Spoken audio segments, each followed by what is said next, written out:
understand that these institutions go through a lot of troubles in trying to get the message heard. But in so doing, the emphasis is that when there's a storm, let's bounce back and still be able to enforce accountability and democracy. Public protector also, maybe I must highlight, I'm quite impressed. Yesterday I had a privilege of engaging a number of our African countries to see the visibility of the ombudsman in those countries was quite pleasing. As the African Renaissance Fund, we fund different projects. We fund, for example, elections. And what you would like to see is a value chain of a completed picture. So now seeing the availability and the visibility of the ombudsman tells a positive story, and that is a message that we'll be taking back to our minister. By so doing, let me welcome on stage Mr. Leonardo Cardoso, who is a Defense General from the Ombudsman of Brazil. Thank you.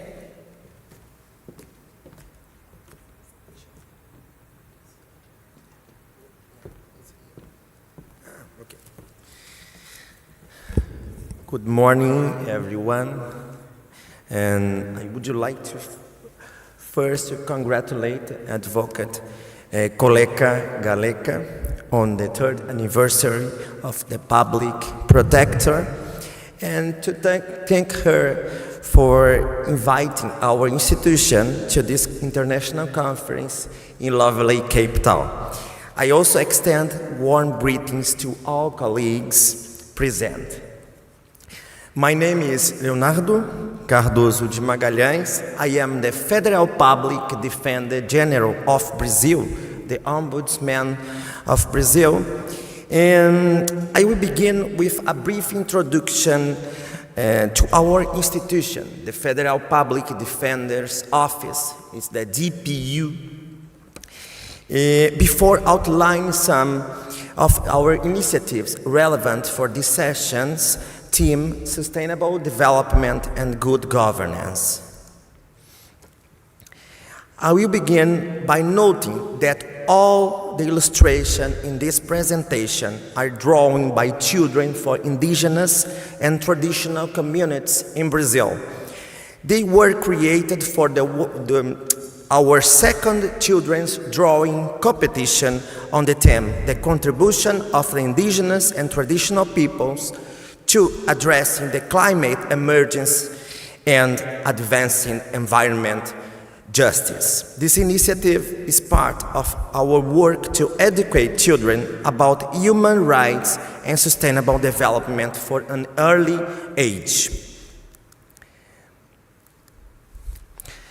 The Brazilian Federal Constitution grants the DPU, the Federal Public Defender's Office, as the only national institution with a constitutional mandate to promote and protect human rights in Brazil and provide legal access to justice.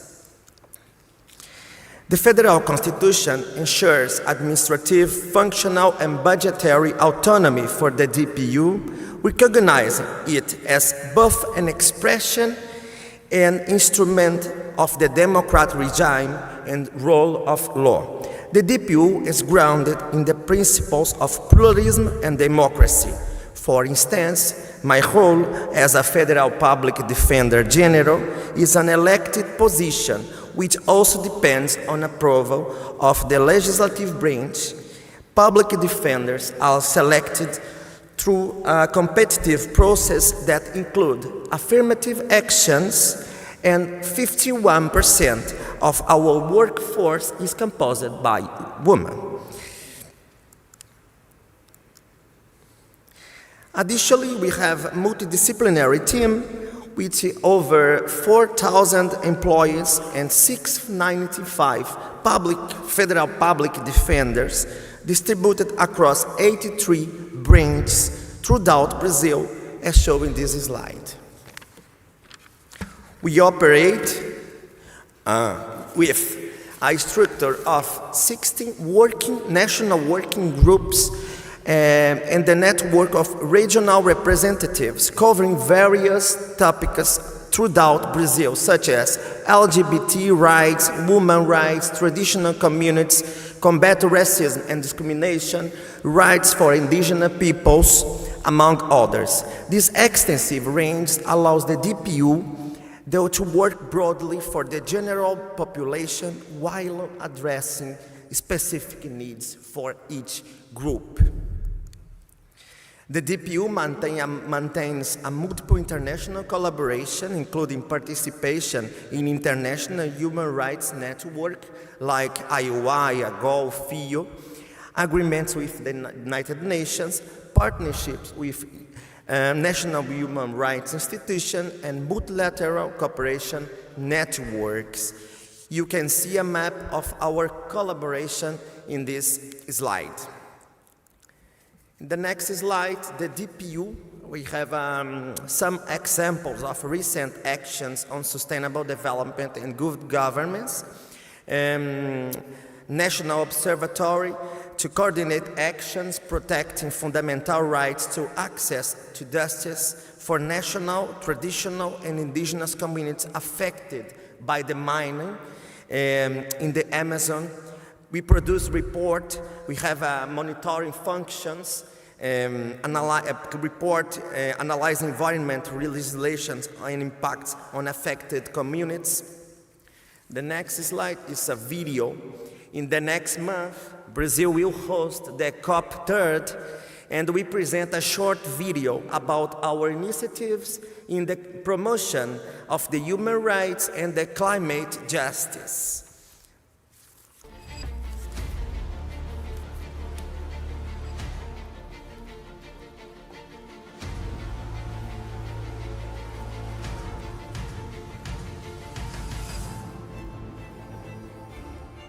Imagine um dominó que leva séculos para cair.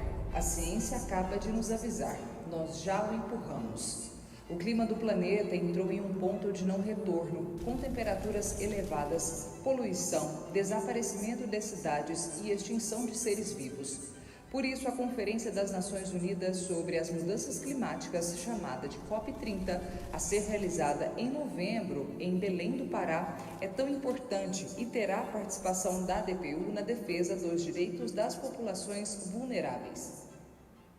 É muito importante que essa COP30 também se identifique com o acesso à justiça e às instituições do Estado que promovem acesso à justiça e acesso à justiça climática. Por quê? Porque muitas comunidades elas são afetadas, e nós estamos falando de grandes empresas, grandes conglomerados econômicos, e é importante que haja uma instituição do Estado que vá vocalizar as demandas das comunidades vulnerabilizadas. Então, acesso à justiça e justiça climática caminham juntos, porque sem acesso à justiça não é possível ter direitos humanos concretizados. E é a Defensoria Pública da União e a dos Estados que desempenha papel fundamental para que a promoção da justiça climática chegue à população que mais necessita, chegue à comunidade indígena, à comunidade quilombola, ribeirinha, chegue àquela pessoa que foi impactada. E a DPU segue garantindo os direitos dos povos indígenas, ribeirinhos, quilombolas, assentados, pessoas em situação de rua e outros grupos impactados pela degradação ambiental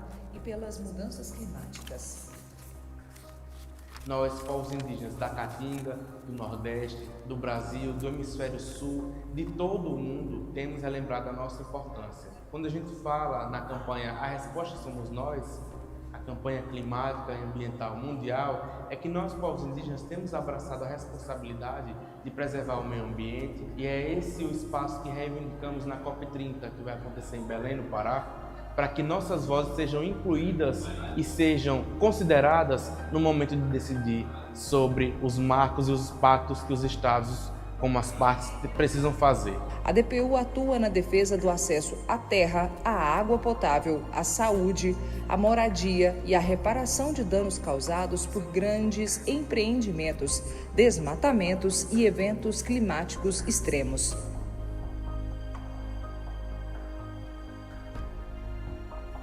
O papel da DPU na COP30 é apresentar a sua atuação em relação às atividades de meio ambiente e mudança climática na proteção das populações mais vulneráveis, incluindo povos indígenas, comunidades tradicionais e as populações urbanas que também são afetadas por desastres, tanto tecnológicos como também climáticos. A janela para uma ação eficaz está se fechando rapidamente. mas ainda não está totalmente fechada. A decisão de agir com extrema urgência agora vai determinar se nossos descendentes vão herdar um planeta gerenciavelmente difícil ou inabitável. A DPU vai fazer a parte dela, que é a defesa dos direitos do povo brasileiro.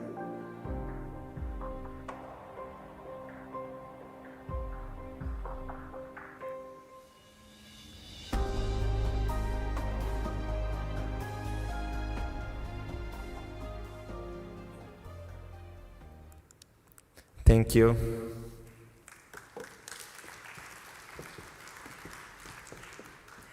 Thank you, Mr. Leonardo.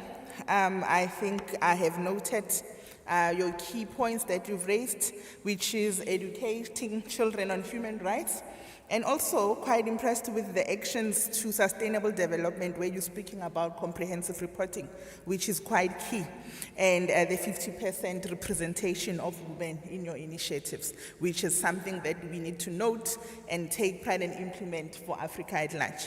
I have two questions that I would like to ask.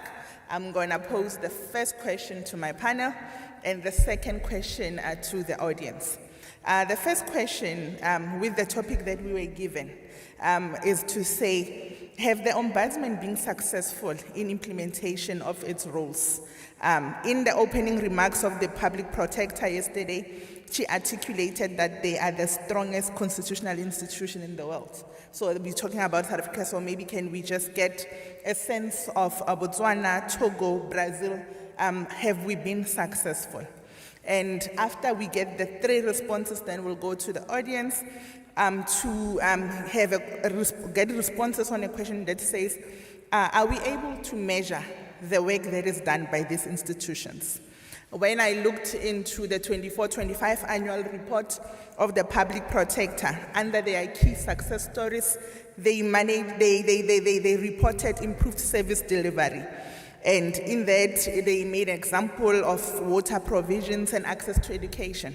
So can we get a sense of saying other ombudsmen, particularly with more focus to Africa, are we able to measure the work that we are doing? So it's so saying then I will now give an opportunity, even if you are seated, Advocate Tiroya Khosi, to just tell us that have you been successful with the implementation of your roles? Thanks.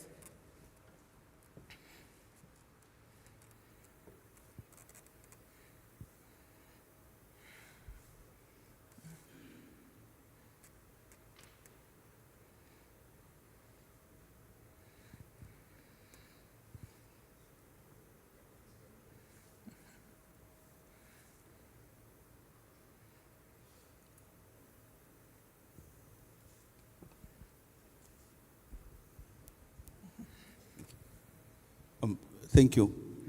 I thank you for the question. No, so I go around the countryside talking to the public and addressing gatherings here and there. And by and large, I get a feeling that it's a 50-50 split from the reaction of the public. The biggest concern is always, remember, Ombudsman, we make recommendations. And when we get a reaction from the government agencies, they often would say that this is a mere recommendation and therefore not legally binding. And this is where I think largely as Ombudsman, we then meet a sense of despondency from the public insofar as the government does not react to positively to implementing the recommendations of the Ombudsman. And in that regard, one would tend to think that the public would see the Ombudsman institution as not being very effective. But on the other hand, it can be quite pleasing when you see the positive reaction from the government agencies where they actually implement recommendations and you see a lot of positive actions from government leading to a happier public in terms of the delivery of services. So like I said, for me, it's a split, 50-50. Okay. Thank you. Thank you, Advocate Diriakosi. So it's a 50-50, kindly driven by the implementation of the recommendations. Can we get a sense from Cindy for Togo? Are we successful in this implementation? Merci. Je disais que je suis arrivée au bureau du médiateur de la République il y a 6 ans. Notre institution, elle est très jeune. Elle a à peine 10 ans d'effectivité. Je me rappelle quand j'étais arrivée en 2019, lorsque vous envoyez des courriers aux administrations publiques, elles ne vous répondaient pas. Oui, elles pouvaient faire 2 ans sur un courrier sans vous répondre. Je suis venue, j'ai trouvé des courriers comme ça qui ont fait 2 ans, qui n'ont pas de réponse.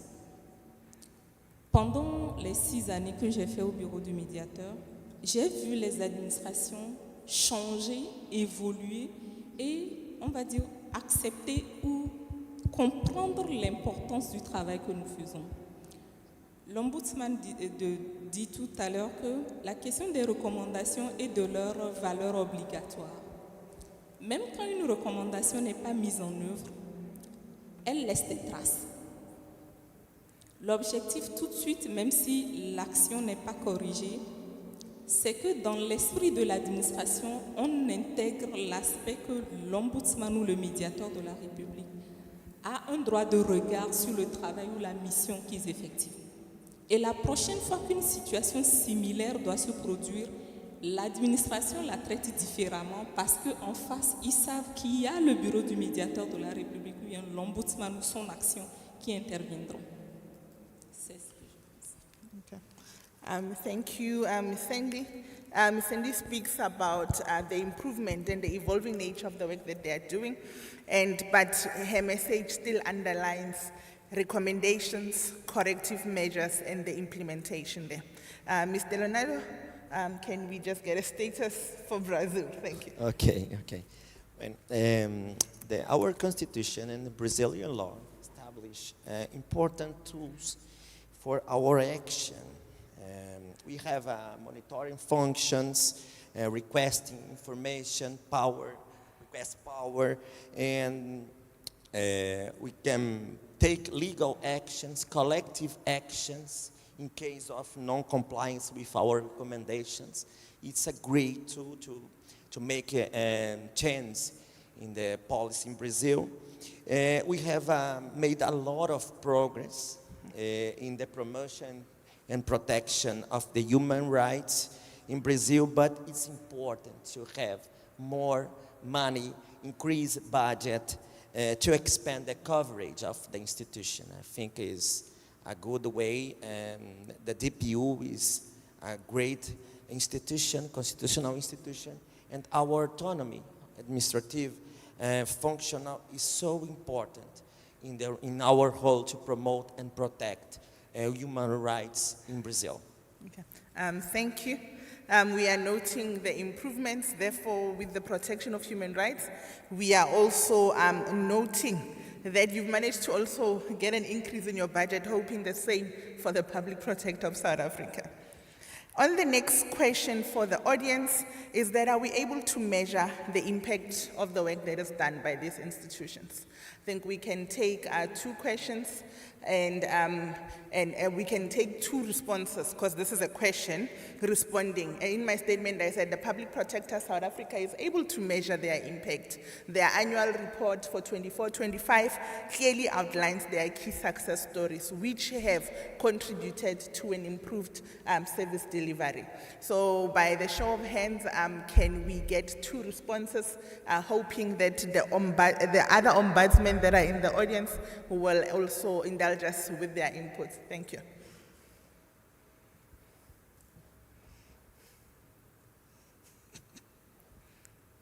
I do not see any hands. Does it mean that ombudsmen, we are not able to measure the impact that we are doing? Mozambique, it is a strategic partner for South Africa. Are we able to monitor or maybe to report on the impact of the ombudsman? Thank you. There is a hand. There is a hand in the front. Can we please have a mic?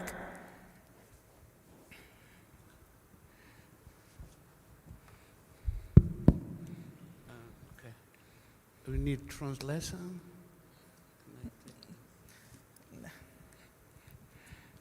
Bom, eu acho que é uma questão pertinente, é muito boa questão. Se nós não somos capazes de medir o impacto das nossas ações, então deveríamos fazer esse esforço, porque é importante nós avaliarmos o impacto que nós provocamos na vida das pessoas. É difícil medir isso com números, mas nós podemos fazer essa medição através de que nós pressionamos do nível de confiança pública.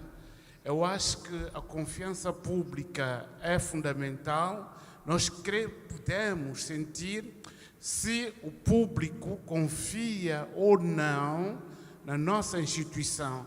E essa confiabilidade pode ser avaliada sobre as reações que vêm do público.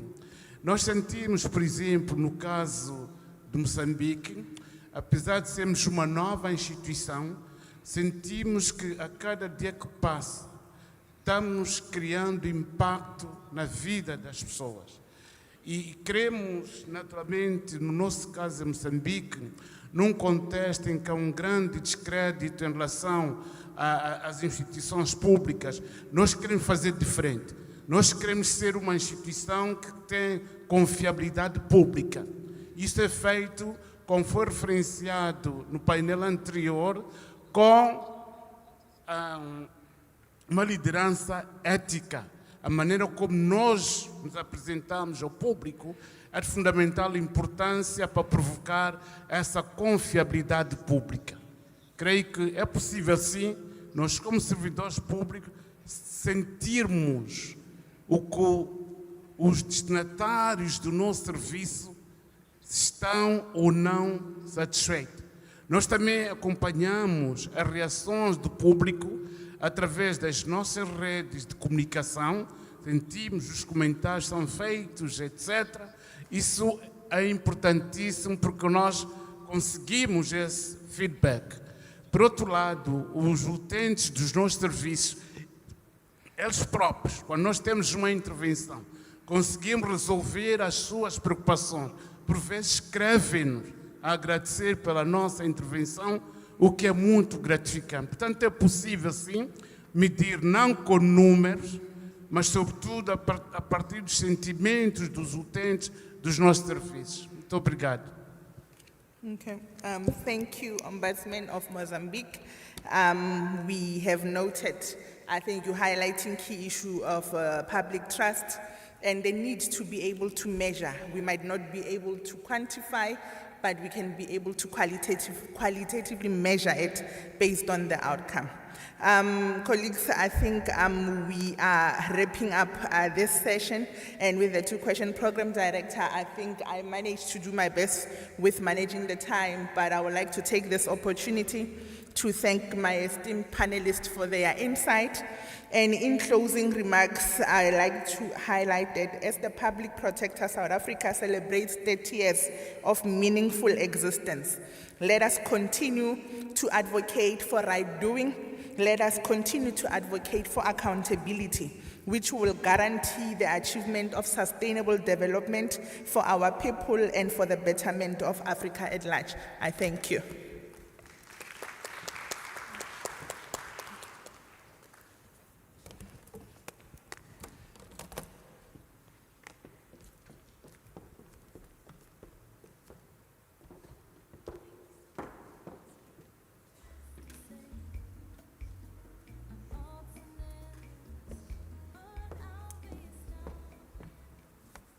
Thank you so much, Ms. Ampon. Thank you to such a very insightful panel. It was wonderful to hear all the different experiences that are coming from different parts of the world. I am feeling inspired and excited, and I'm particularly excited that we are showing high levels of discipline in moving forward with our program, and we are going to make the mark of getting to lunchtime at 1 o'clock. Before we go to lunch, I would like to create an opportunity for another quick poll.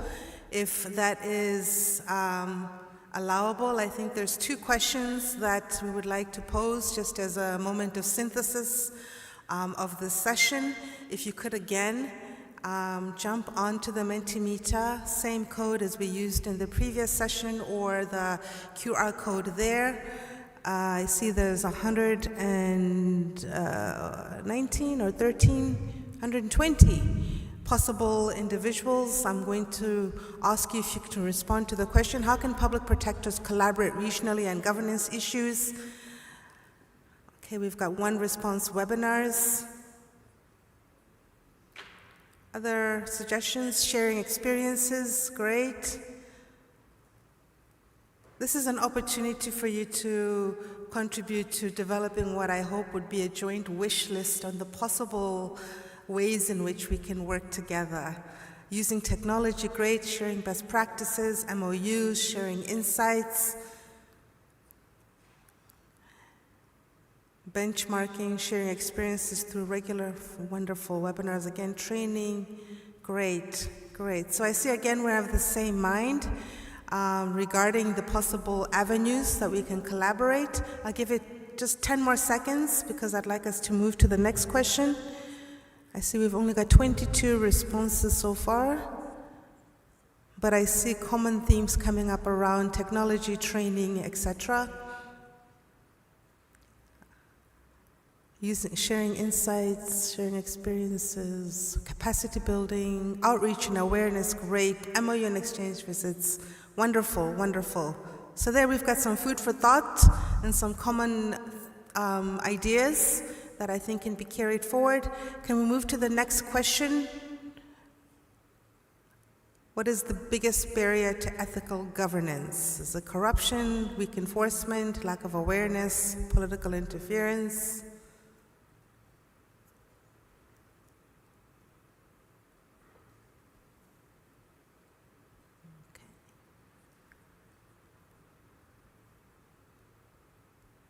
Corruption seems to be in the lead in terms of the biggest barrier. Political interference and weak enforcement comes second. So we generally agree that most people are aware. That's not the problem. The problem lies elsewhere. Great. Okay, so the consensus is the biggest barrier is corruption, followed by weak enforcement, followed by political interference. This is very useful in terms of insights from your experiences. Thank you very much. For those of you that have participated in the Mentimeters, as I said before, we really value these inputs from your side.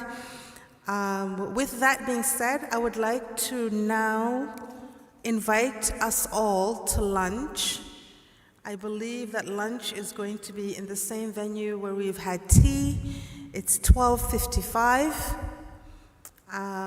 We will have lunch for 1 hour. I'm tempted to say 45 minutes, but I also must be realistic. It'll take us a few minutes to get there, so that I don't create unrealistic expectations, I will then just say, can we agree that we will all be seated and ready to proceed with the next session at 2 o'clock? Yeah, or 12 or 1:55 for 2 o'clock. Can we agree? Okay, thank you very much. You are excused for lunch. Enjoy your lunch, and thank you for your attention this morning.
Okay.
estaba llamando, pero yo no contesté.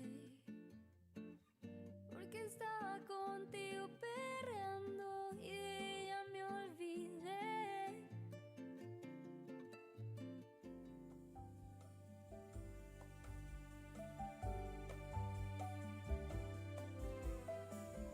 It's a little bit funny, this feeling inside. I'm not one of those who can easily hide.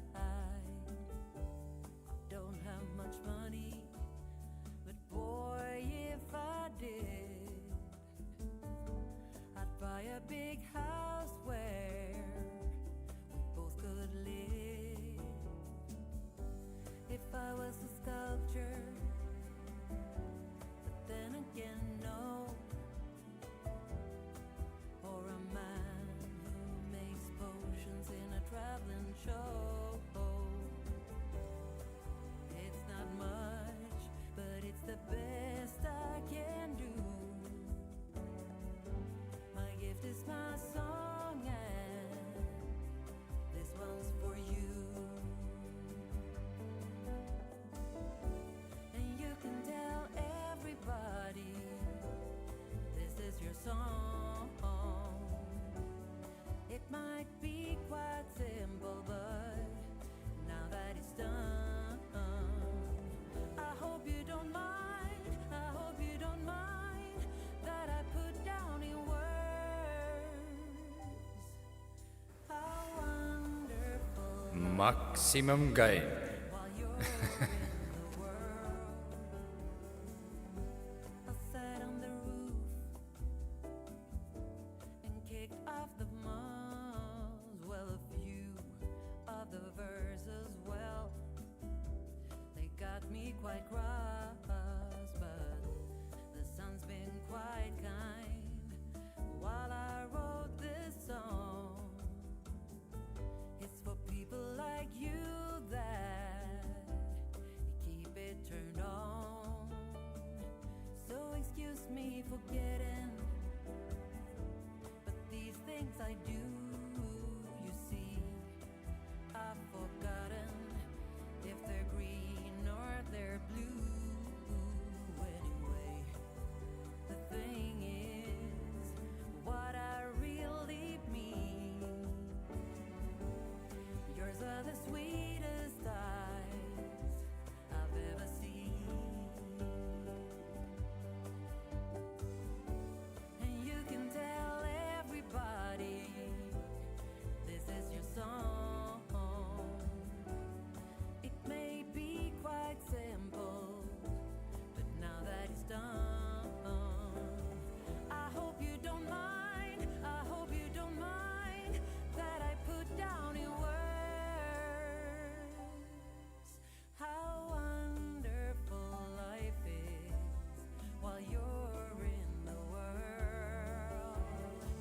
I hope you don't mind, I hope you don't mind that I put down in words how wonderful life is while you're in the world.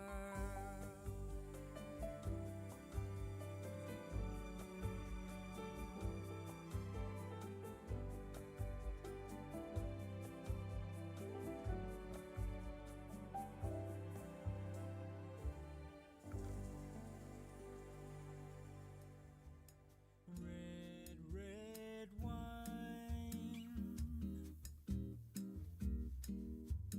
goes to my head,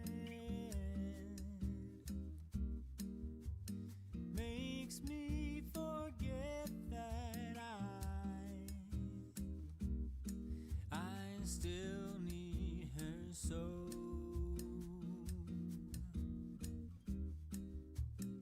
Red, red wine, it's up to you.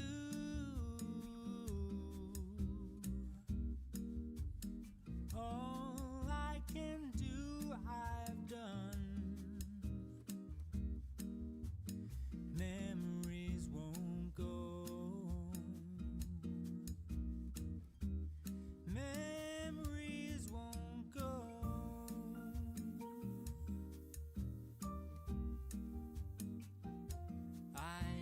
have sworn that with time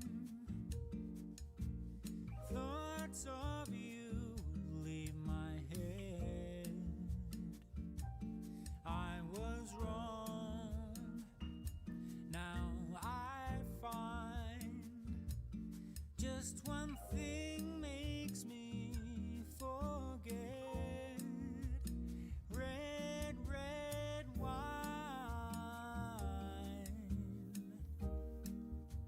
Stay close to me. Don't let me be alone. It's tearing me apart. My blue, blue heart.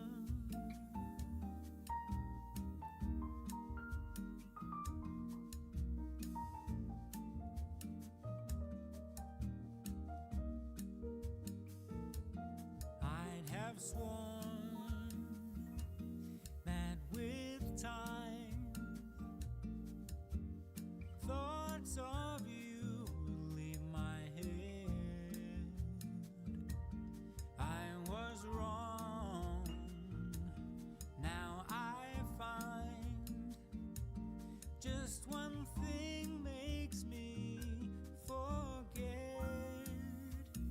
Red, red wine.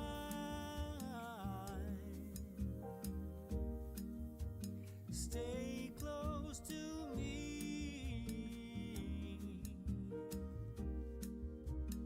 Don't let me be alone.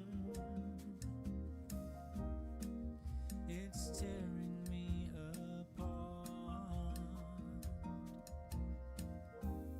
My blue, blue heart.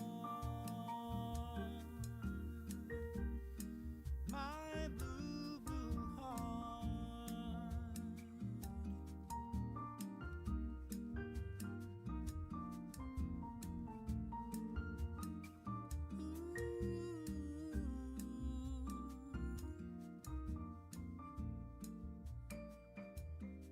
La la la la la la la.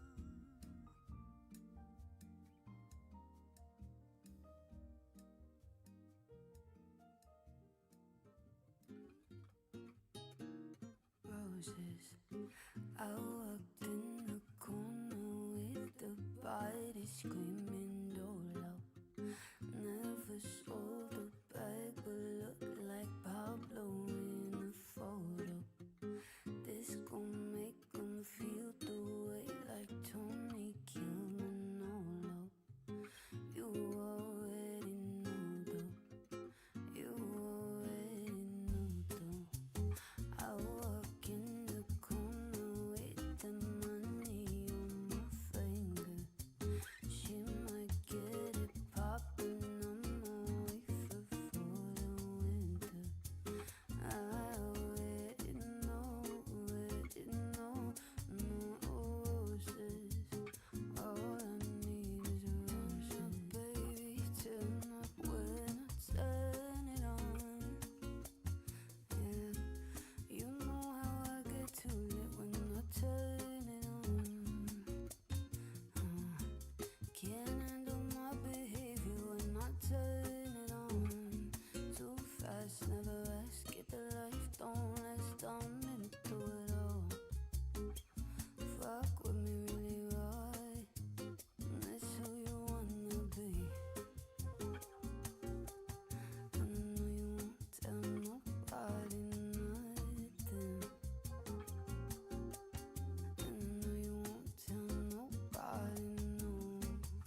driver's license last week, just like we always talked about.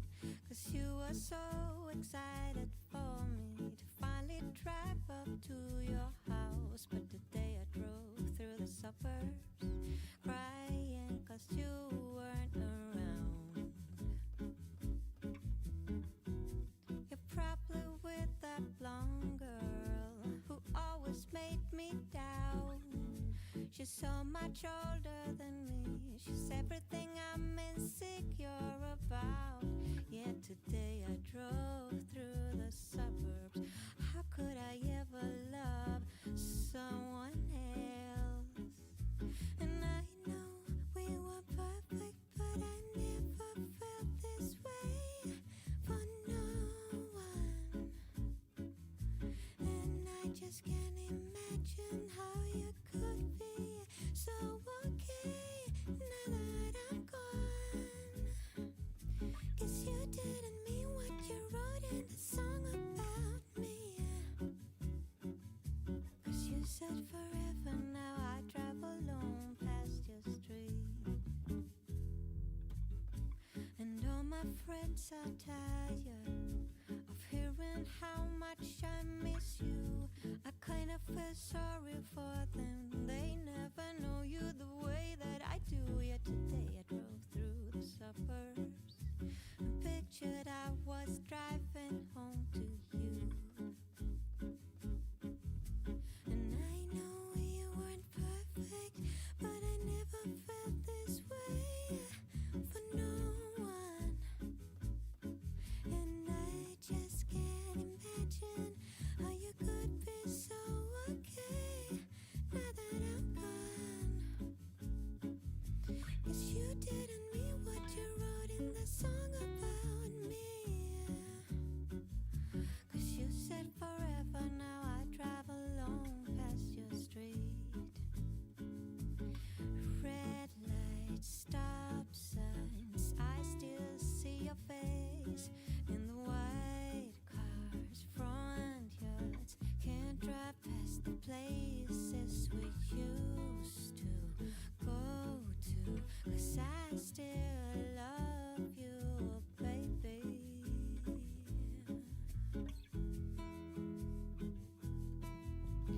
Sidewalks we crossed, I still hear your voice. In the traffic we're laughing over all the noise. God, I'm so blue. No, we're through, but I still love you, baby.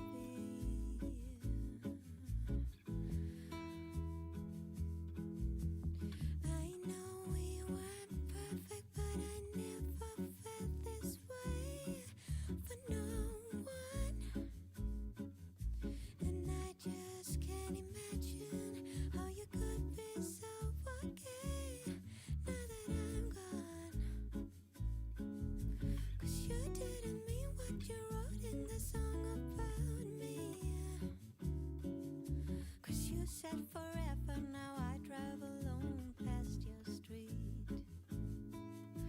Yeah, you said forever, now I drive alone past your street. When we're out in a crowd, laughing loud, and nobody knows why.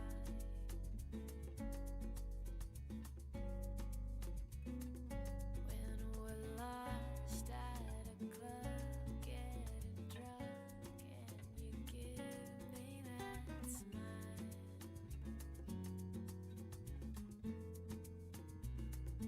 Going home in the back of a car, your hand touches mine.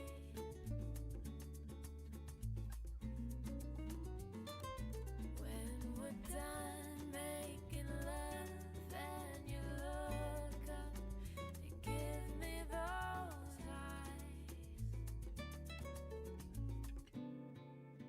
'Cause all of the small things that you do are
a dream that can't be sold.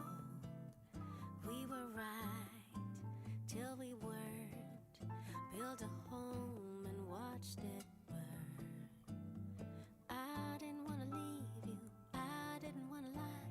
Started to cry, but then remembered I can buy myself flowers, write my name in the sand, talk to myself for hours, say things you don't understand. And I can take myself dancing, and I can hold my hand.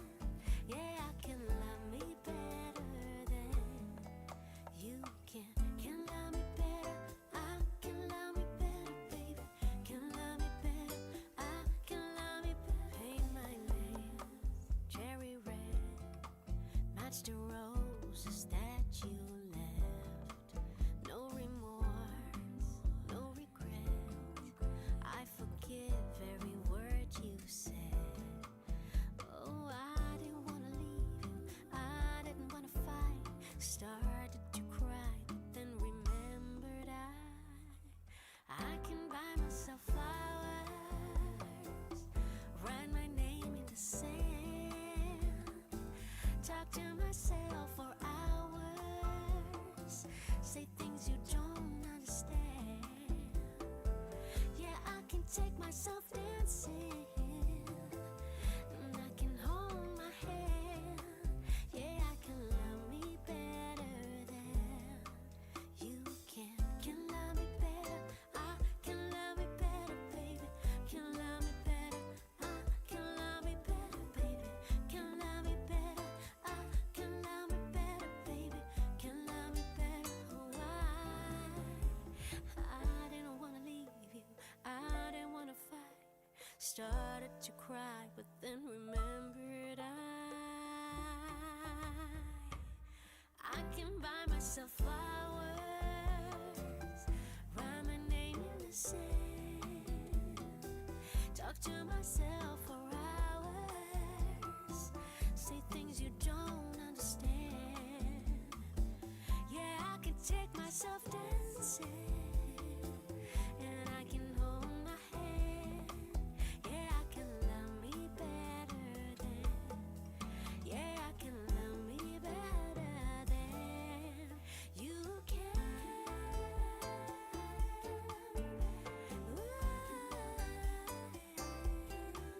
You can.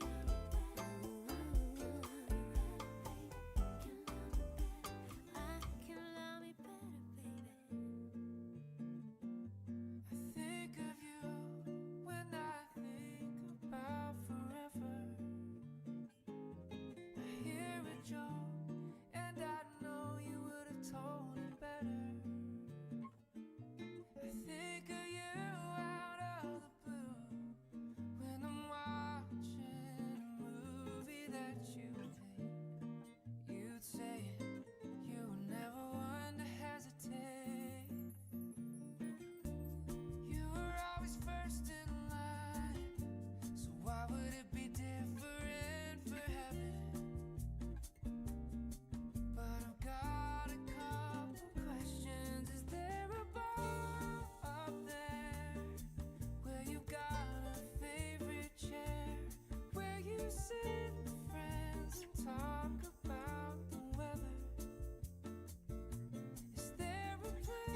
the outbreak changed me, maybe, but look at where I ended up. I'm all good already, so moved on, it's scary. I'm not where you left me at all. So, if you don't wanna see me dancing with somebody,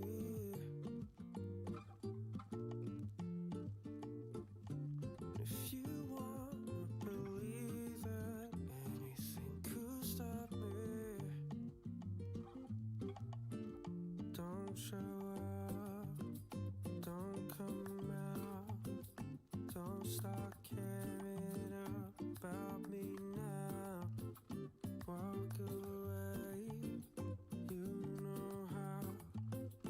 Don't start caring about me now. Aren't you the girl who tried to hurt me with the word goodbye? Now it took some time to survive you. I'm better on the other side. I'm all good already, so moved on, it's scary. I'm not where you left me at all. So, if you don't wanna see me dancing with somebody,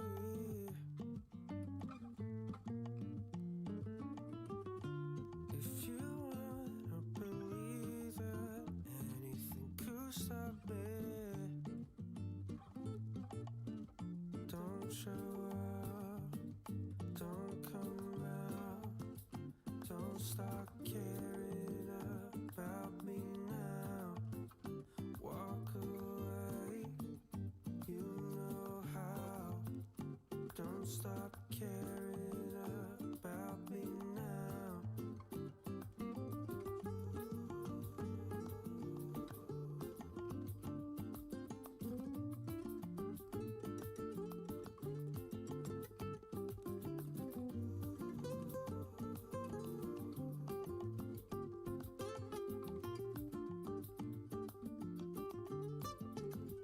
Don't show up, don't come out, don't start caring about me now. Walk away, you know how. Don't stop caring about me now.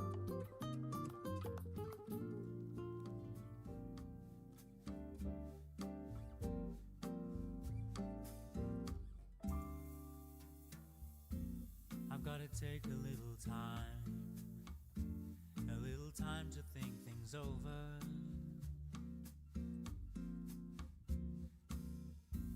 I better read between the lines in case I need it when I'm older.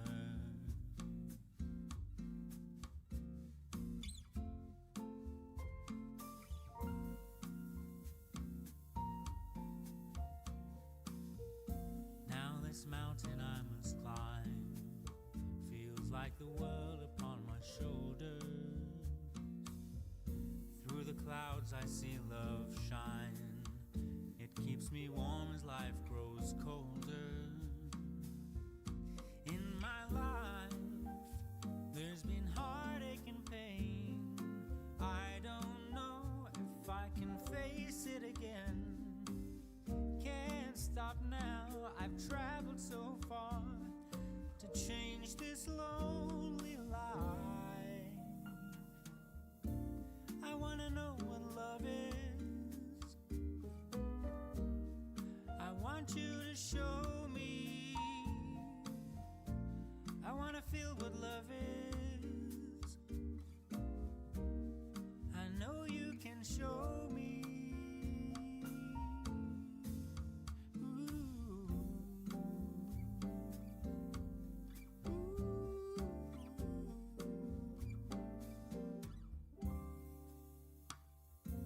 I'm gonna take a little time to look around me. to hide. It looks like love has finally found me. In my life, there's been heartache and pain. I don't know if I can face it again. Can't stop now, I've traveled so far to change this lonely life. I wanna know what love is. I want you to show me. I wanna feel what love is. I know you can show me. I wanna know what love is. I want you to show me. I wanna feel what love is. I know you can show me.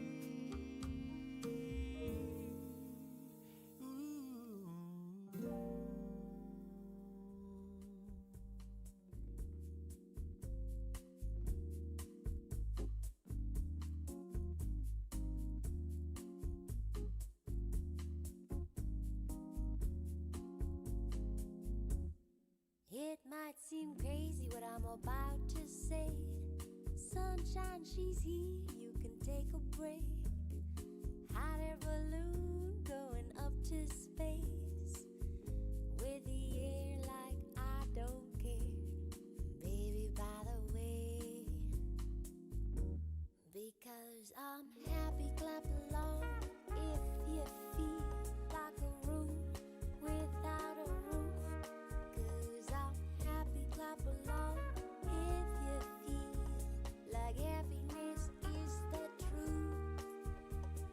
Clap along if you know what happiness means to you. 'Cause I'm happy, clap along if you feel like that's what you want to do.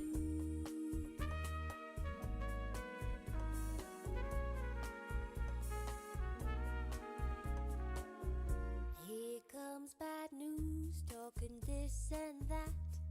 Give me all you got, don't hold it back. I should probably warn you, I'll be just fine. No offense to you, don't waste your time. Because I'm happy, clap along if you feel like a room without a roof. 'Cause I'm happy, clap along if you feel like happiness is the truth. Clap along if you know what happiness means to you. Because I'm happy, clap along if you feel like that's what you want to do.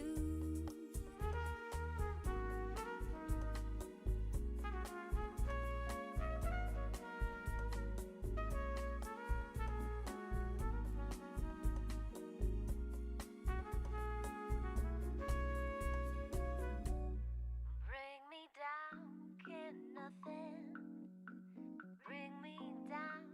My love is too high. Bring me down, can nothing bring me down. My love is too high. Love is too high. Love is too high. Love is too high.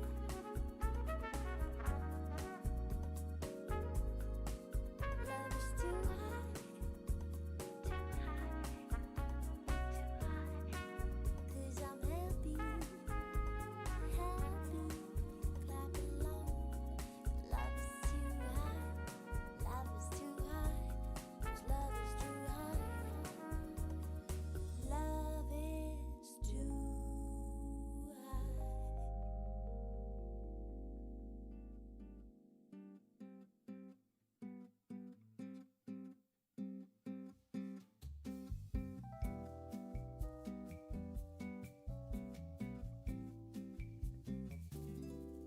I've got a feeling that tonight's gonna be a good night. That tonight's gonna be a good night.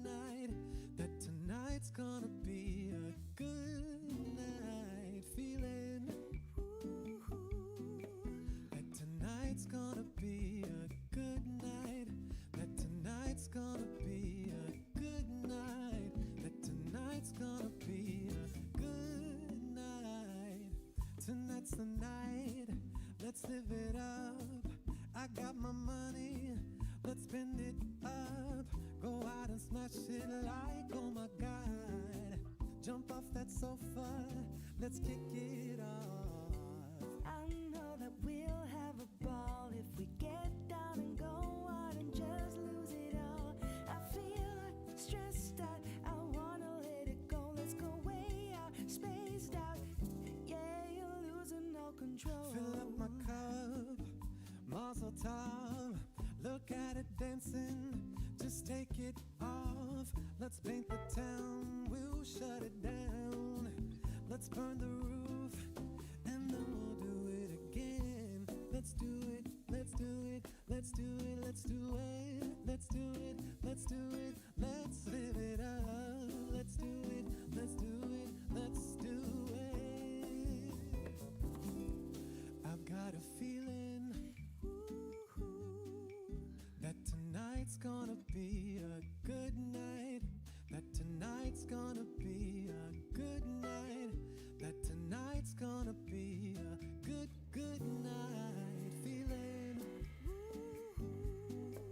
that tonight's gonna be a good night. That tonight's gonna be a good night. That tonight's gonna be a good, good, good, good night.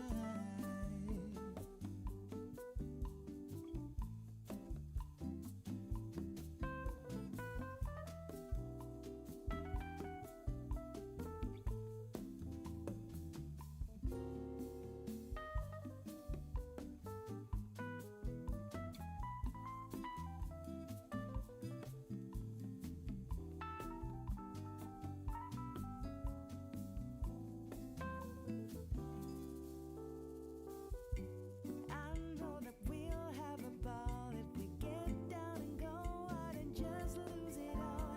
I feel stressed and wanna let it go. Let's go way out, spaced out, and losing all control. I got a feeling Et João? that tonight's gonna be a good night. That tonight's gonna be a good night. That tonight's gonna be a good, good night. Feeling that tonight's gonna be a good night. That tonight's gonna be a good night. That tonight's gonna be a good, good. Ke bone fela go maikona wa sebetsa.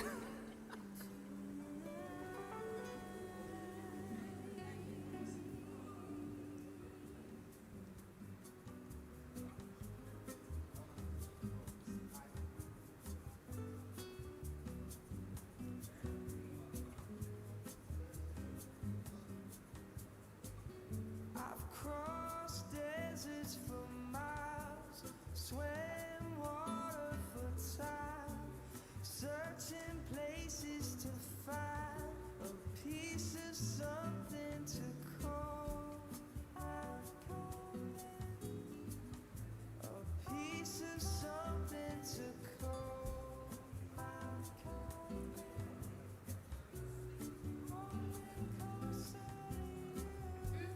Read along many malls, walked through many doors. The place where Ho etsahetseng is a place I can call mine.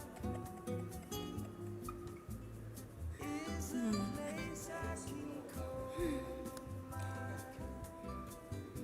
ya sebetsang? And I'm coming, can you hear what I hear?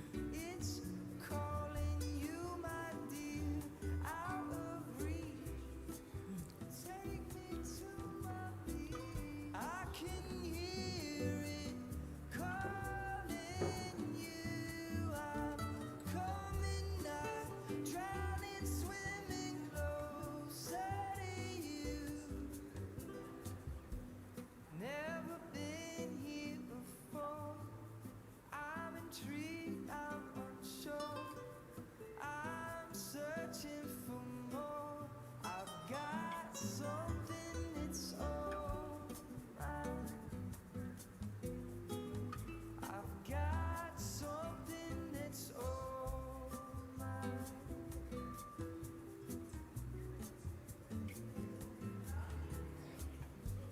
take me somewhere I can breathe. I've got so much to see. This is where I wanna be, in a place I can call mine, in a place I can call mine.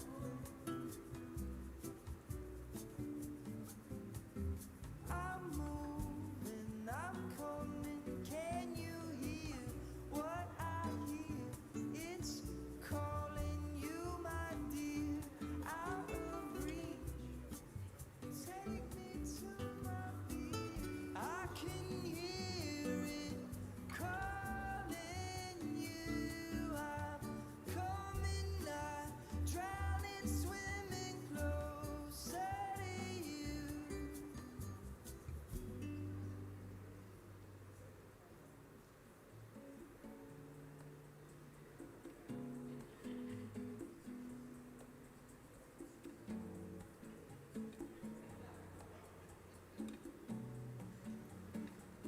I'm a mother trying back.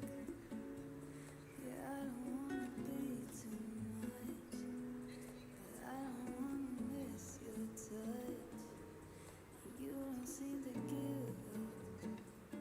I don't wanna keep you waiting, but I do just what I have to do. And I might not be the one for you, but you ain't about to have no boo.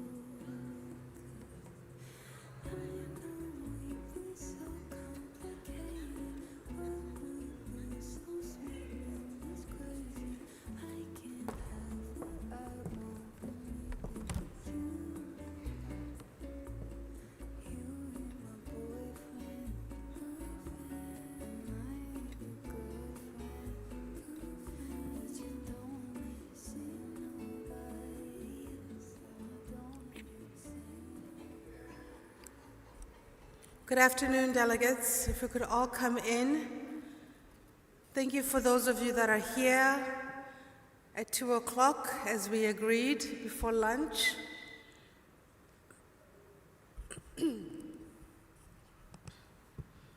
I hope others will very quickly proceed to join us. We want to proceed. I hope you are feeling refreshed, energized, replenished as we head into the last part of the day.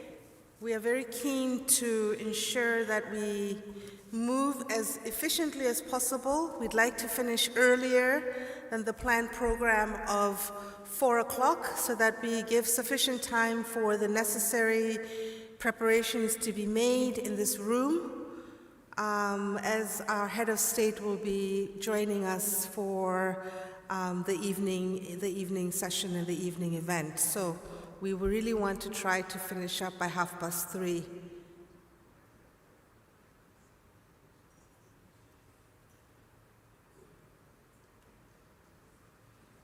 If there are any members of the Public Protector's institution who are here, if you would be kind enough to assist us by going out and encouraging other delegates to make their way in, I would be so grateful. Any staff members from the Public Protector's office, please. Thank you to those of you that are coming in. If you have members of your delegation that you do not see with you that are still out there, please just pop out quickly and tell them to come through.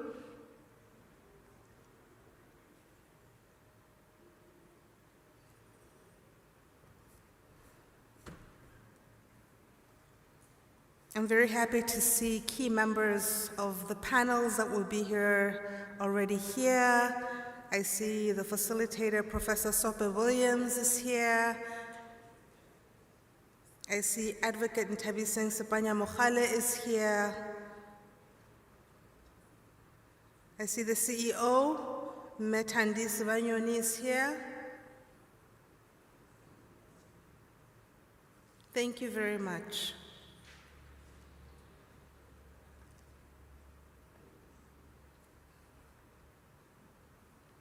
Okay.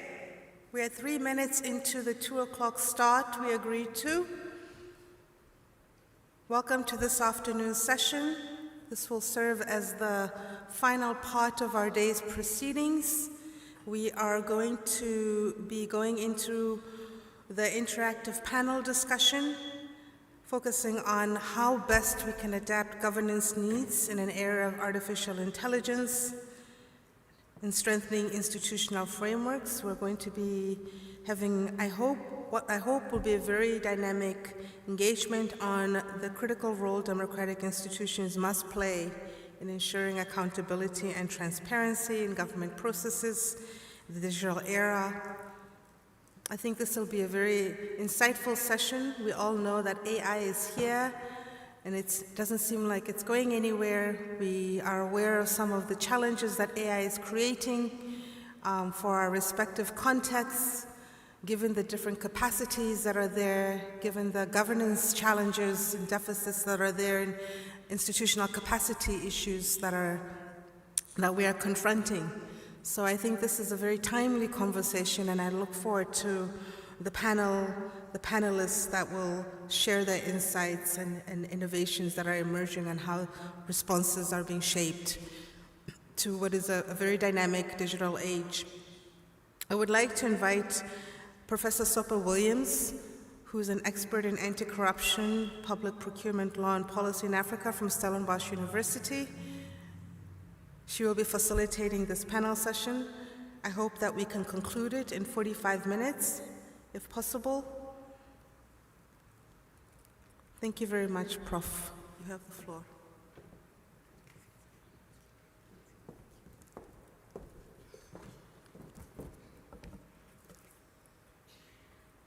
Good afternoon, ladies and gentlemen. My name is Professor Shokwe Williams, and I'm a procurement law professor from Stellenbosch University here in the Western Cape. I stand again on the existing protocols, and it is my great honor to welcome you to this important panel discussion on adapting governance needs in the era of artificial intelligence and strengthening institutional frameworks, the critical role of democratic institutions in ensuring accountability and transparency in government processes in the digital area. So it's a bit of a mouthful. It's actually a paragraph. But we are really at a pivotal moment. I think I can say in human history, artificial intelligence is shaping how governments deliver services.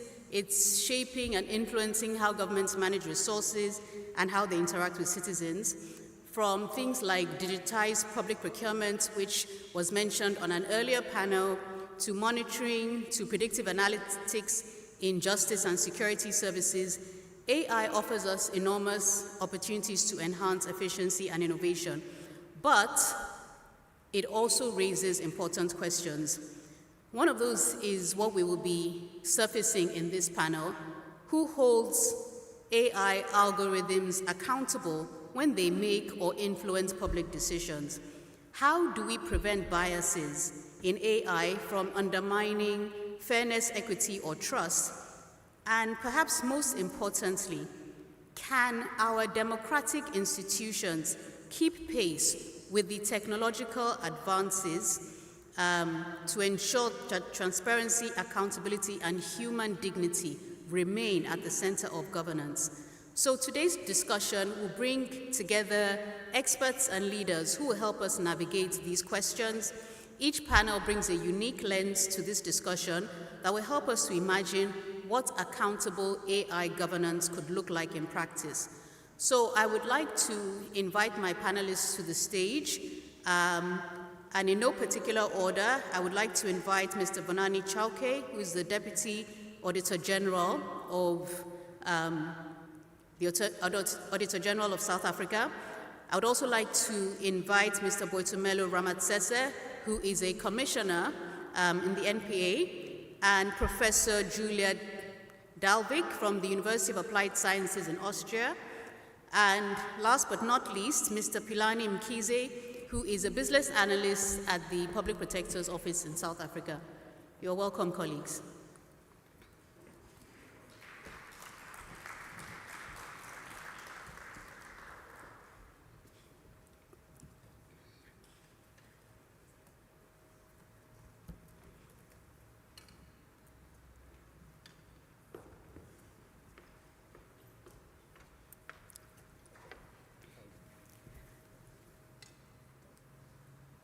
Colleagues, thank you for being here. Thank you for joining us and for being willing to share your expertise with us. I've been told that we only have 45 minutes instead of the hour that we're allotted, but we'll make it work. We know a lot about the challenges that AI brings. Even though it presents opportunities, we understand that it also brings governance challenges and presents its own peculiar risks. And we also know that our framework may not have kept pace with these risks that AI poses in the public sector. So I would like to start first with Mr. Boitumelo Ramatsese, who is the Commissioner for Strategy in the National Planning Commission. I said MPA. I'm always thinking about the MPA. I'm sorry. I meant the MPC. And so, Mr. Boitumelo, can you talk to us generally about how AI is applied in governance systems? And that will probably set the tone, and then I will go to the other panelists.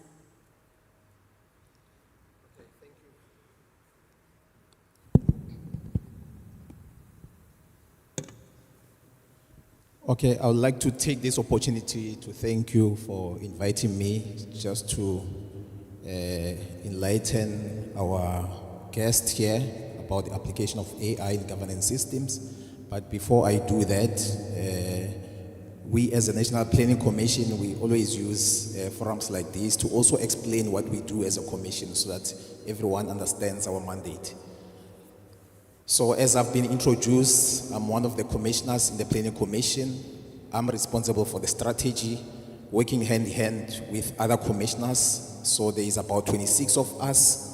So the National Planning Commission has been established according to the Green Paper on National Planning of 2010. So the first National Planning Commission was appointed by then the former President Zuma in 2010. So it was mandated to develop the actual NDP, which we speak about today. So then the chair of the commission, it was the minister in the presidency then, Trevor Manuel, whose deputy is the current serving president, Mr. Matamela Ramaphosa. So the second National Planning Commission was then mandated to take over from the first commission to now look at the implementation of the plan itself, look at instruments that can assist us to implement the plan. So that commission, if you remember, it was led by then the minister in the presidency, the late Jackson Mthembu. His deputy was then Deputy Professor Makgova. So they worked hand in hand with other commissioners to ensure that we really come up with instruments to show that implementation takes place during. And a number of research has been produced during that period.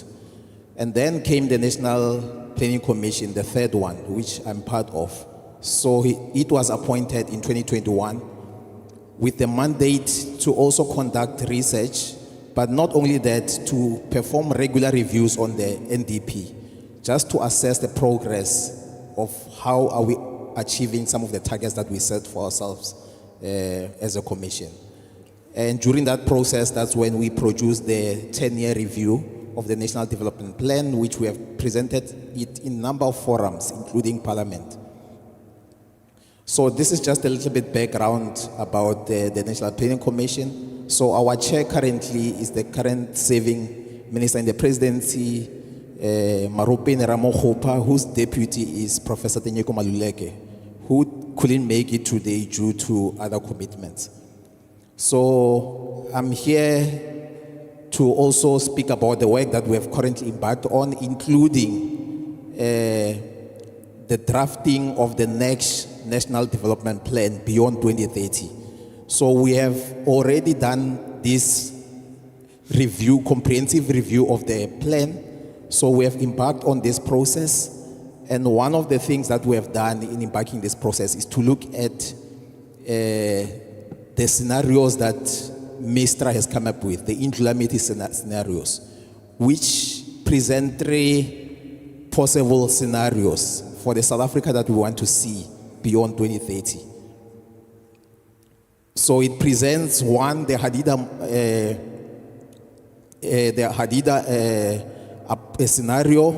Another scenario which it presents is the vulture scenario and the weaver scenario. I think we have had this in a number of SONA addresses previously. And the most preferred solution is the weaver scenario, which is a scenario in which we see the economy growing. It's a scenario in which we see that we are creating enough jobs for the people. We are not only creating jobs, but we are creating a safer economy, communities for all to live in. But also we are attracting investment in order to grow some of those SMMEs. So with that said, AI presents various capabilities of which we are opportune to start applying some of these benefits that comes with application of AI. Together with collaboration with CSIR and DPME, we are embarking on a project to come up with a dashboard. And this dashboard, we're using it to track some of the national development indicators with regards to the National Development Plan. So we are able to use data as we receive it from institutions like Stats SA. So we are able to study the census data, we are able to study data around health and use that data to be able to predict in terms of some of the interventions that we need to have in place to ensure that we meet up with some of the goals of the National Development Plan. But AI presents vast opportunities in many other areas of the governance systems. For instance, institutional memory is one where you can actually show examples of the application of AI. So usually when people leave institutions collapse, and that should not be the case. We should leverage from the benefits that comes with AI to be able to store this information, ensure that there is proper knowledge transfer so that when someone leaves, we can have all these knowledge that we can leverage from. So there are many other applications which I would like to talk about, but I'll just leave it here for now. Thank you. Thank you so much for that. That's really interesting that the NPC is tracking our NDP indicators and seeing how well we're doing. All right, so my next question goes to Mr. Vanani. You're welcome. Thank you for joining us. I would like to ask you about transparency and accountability. We know that AI often operates as a black box. So how do we make algorithmic decision-making accountable from your perspective, sir? Thank you. Afternoon, everyone, and afternoon to the Public Protector. For the sake of time, all protocol observed. So, your question is very interesting, and I'd like to break things down to the simplest form. So I'd like to first build on what you said and share my personal story. So you say, when people leave institution, you lose memory. So this morning, I had to go and take a jab for a yellow fever certificate. Not because I've not done it in the past, but just because I can't find the manual document. So I want to explain why it's easier in a digital world to find things. If I digitize my yellow fever certificate, I will easily find it. So what you do is, what I did today was to take a picture, send it to my EA, make sure that I save it on my iCloud. And I want to link you this thing with a simple example and the mistakes that you make on a daily basis without thinking what's happening. So if I lose my phone, I can easily download my iCloud account, get my yellow fever certificate. But what I've done is to put my yellow fever certificate in a cloud somewhere, I don't know where it's being hosted. And I want to talk about the risk when you get to that stage, but I want to go back to your transparency issue. But because it makes life so much easier, digital transformation is the way to go. And that is why AI becomes powerful, because AI then uses digital information to self-learn and build nice profiles. How many of you have seen AI recreate your December holiday or create your sunset pictures and give you a nice album of your pictures? But at some stage, it makes a mistake and thought someone was your wife, but it's not your wife, and they include it in that picture. It was a genuine mistake. It does make mistakes because it self-learns as it goes along. And I'm using this example because it's things that we need to think about, because sometimes when you think that it makes all accurate decisions, without us applying our mind. So if we get that album and you don't double check it and you share it with the family, there could be some embarrassing moments. So it's important that we still remember that as human beings, we have to apply the judgment before we just take as gospel the things that AI does. So if you think about it, how many people use AI to shortlist CVs? So people will apply, and because it's LinkedIn environment, we use AI to make our lives easier. And because the CVs are in a digital format, AI do the shortlisting for us and do a lot of rejections. Do we ever take a step back and say, for accountability of AI, is it using the right algorithm? Is there any bias on how it is applying the algorithm to decide as to which candidate must be put forward and which one do we reject? So it's still important for us to decide as to how do we use AI but still apply the human aspect. So your simple question about transparency and accountability, and it's an area where I think the public protector can get involved. Banks, because they get so many applications for bonds, they use AI to decide as to who should get a bond approved.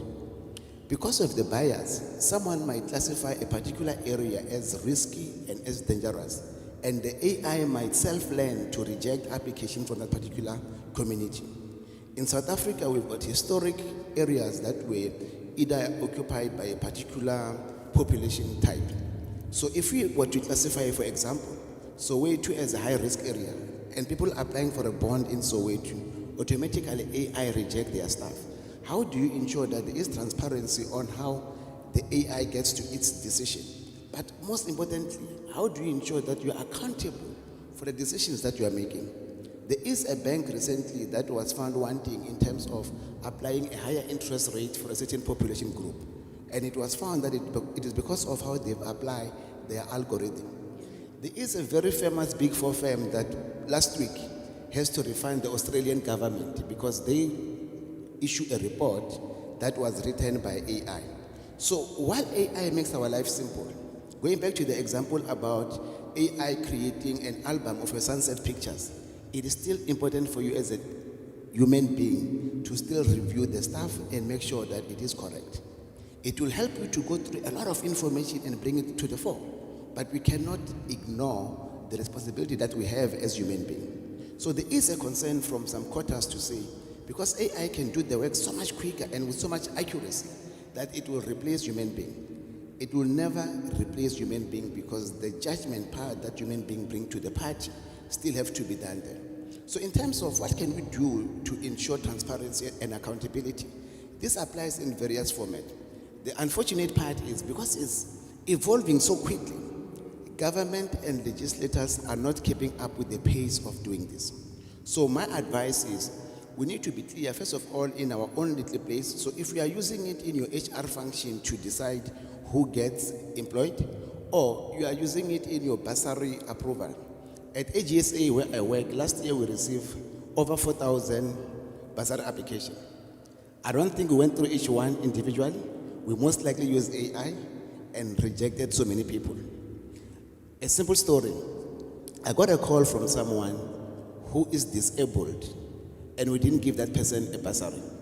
My suspicion is AI did not consider the fact that we are not well represented as far as people with special needs is concerned in the office because it applied either the marks or other aspect. So as the users of this AI generated report, it's still important for us to ensure that we create an environment where people can deal with it. So simple terms, how do you create transparency? Based on the population that you are serving, so if it's bursary people, be open about the criteria that you are using so people can see whether, having applied AI, do I tick the box? And if they tick the box, there have to be a process to allow a review by a human being that may assist to correct the algorithm if it's biased. The reality is, AIs are written by human beings, and they do have their own biases. And it becomes extremely dangerous when you multiply that bias over a huge population, which is where we are going. Is there value in AI? Definitely. We just need to find that we use it in a responsible manner. In conclusion, on my opening remarks, as AGSA, we are in a situation where now we do have full access to various government data, which is digital. Using AI, we are able to connect the dots on behalf of government on many aspects. But most importantly, we need to appreciate the risk that with this data that we've got to secure it. We can't just be the single honeypot where hackers decide to come and get to the AGSA system and have full access of the entire government data. So with the responsibility that we've got of looking after the data, we have to be appreciative of the risks that we've got. The benefits are huge though. The kind of analysis that we are getting out of being able to use AI is mind-boggling. But it's important that we appreciate that there are shortcomings and just don't take the result of AI blindly without questioning it. Thank you. Thank you so much. If you're clapping, clap well. Are you tired after lunch? Thank you so much. It was really interesting to hear that, one of the things that you highlighted is that as human beings, we mustn't outsource our thinking. We must always, ensure that in as much as AI is useful and it does a lot of work, a lot more efficiently, but we have to keep our creativity in the loop. We have to keep humans in the loop in any decisions that are being made by AI and retain that oversight over the algorithms. All right, so my next question comes to Professor Julia. So I want to ask you to talk about global versus local methods of AI governance. So what kind of frameworks, when we're thinking about making sure that AI is transparent and accountable, et cetera, what kind of governance frameworks should we be looking at, as a country in the global south? Thank you very much. Also, thanks for having me here on this panel. I think it might be relevant to say a sentence at least why there is a person from Austria here on this stage. The simple reason is that I'm doing comparative research, and South Africa, and especially the Public Protector, was one of my case studies in this research. So we have had some collaboration, and I have had the great opportunity to collaborate with the Public Protector in this research. So thanks again. A lot of what I was going to say has already been said. But I might have to add a few points. So I think, first of all, it's important to differentiate between AI governance on the one hand and AI in governance on the other hand. So the one is about the rules and regulation, how we're going to develop and use AI, and the other thing is about automation and algorithm-based decision making. And I think both of these aspects are important. And as a sociologist, I'm very much into asking questions rather than providing answers because it's easier for me. But I think we really have to ask a lot of questions because AI is in the middle of being developed, and it's developing fast, as we all know. One of the important questions, I think, is what do we want to use AI for? And then who is we? What do governments want to use AI for? And even within government, we all know that there are different actors with different intentions of how people or organizations want to use AI. So this is one question. And then also related, how would citizens maybe want the state or the government to use AI, or how would they not want to use it? What about citizens' rights in this context? So there are really a lot of questions that we have to think of before we actually take action, I think. Not take action first and then ask these questions. So this is something also that I think should actually be discussed openly and in a very transparent way. And the decisions that are made, they should also be transparent and understandable for everyone. So also in this context, I would like to say that that's something that I often say. AI is very much seen as a tool or a system that can improve efficiency. But then again, I like to ask, it's efficiency for whom? So AI might be very efficient for administration, but is it also efficient for citizens? Is it accessible for citizens? So this is also a question I like to ask. And then there is another point in AI. What do the developers want, or those selling AI? the corporations, what do they want actually when they program and design AI? And unfortunately, we know that some of the key players in these businesses are more against state power than for state power. They're against bureaucracy, many of them. So which kinds of AI tools do governments actually want to use? So there are lots of questions, and how can these AI services and systems produced by big corporations, how can they be used to uphold values of democracy, values of diversity, and of equality? Are they designed to do that? Are they designed to uphold those values? And another point that I would like to mention is I think we should really be aware that there is a hype about AI. It's also an artificially produced hype of AI. It's maybe even a bubble that will burst in some years' time. It's a hype, it's a bubble that also much money has been invested in, so the deception might be really high also when it maybe turns out in a few years that AI is not capable of doing all that we wanted it to do or that we expected it to be able to do. So this is also the question that we have to ask: what is AI able to do? What is it capable of doing, and what is it not good at? What is it good at, what is not? And it was already mentioned also. So it might be good at recognizing patterns and doing repetitive tasks, but it might not be as good in handling ambiguity or ethical judgment, as we've heard.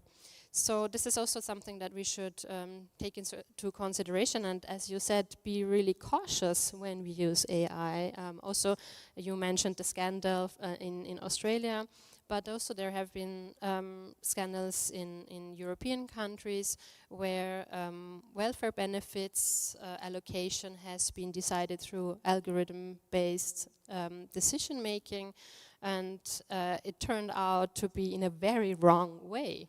So this is also something that I really want to stress, that governments should really not do these kinds of experiments on the backs of citizens.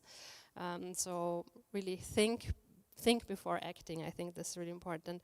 Coming to my last point, if I may, and also to the point that you said about international frameworks and international models. So I think that international frameworks, such as one that has been recently published by the Council of Europe, HUDERIA, or I'm not really sure how to actually pronounce it, but it's a risk assessment methodology for the IA impact on human rights, democracy, and the rule of law. So even if it's probably based on Western concept and global North concept, I think it could be a document for orientation and for reference. But then I also want to say that there is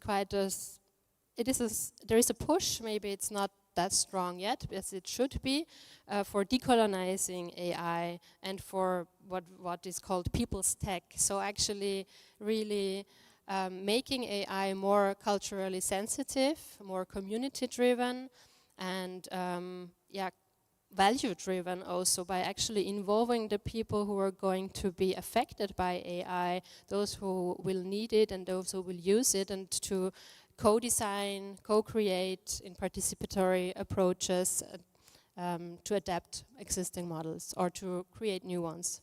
I hope that answers the question. Yes, it does. Thank you so much, Julia. Thank you for that. I like the fact that you said we need to decolonize AI. As South Africans, I think we're very much into decolonization, and that's a good place to start. I also like the point you made about who benefits from AI efficiency and about the power that we give to tech companies who are not necessarily, for the people, for equity, for inclusion, and all that. And those are things that we need to think about as government, increasingly relies on AI, because it is being increasingly relied on, and maybe the frameworks that we need to, as guardrails, have not yet really been put in place that can protect us as citizens. Okay, so my next panelist is Mr. Philani Mkhize, and he is a business analyst in Public Protector South Africa, And I have it on good authority that he is the digital guru in the Office of the Public Protector. So, Philani, I want to ask you, two things really that, what are you aware of that the government of South Africa is doing to address AI risks and opportunities? And what are the challenges that you faced as you went through the PPSA digitization project? Absolutely. Thank you very much. Good afternoon to the Public Protector and to all delegates. The government has issued a draft artificial intelligence policy framework, which I think we should comment, all of us, because they do address some of the things that we just raised here, including the biasness and the fairness. They do have a guide around that. It's very, very important that we get involved around that.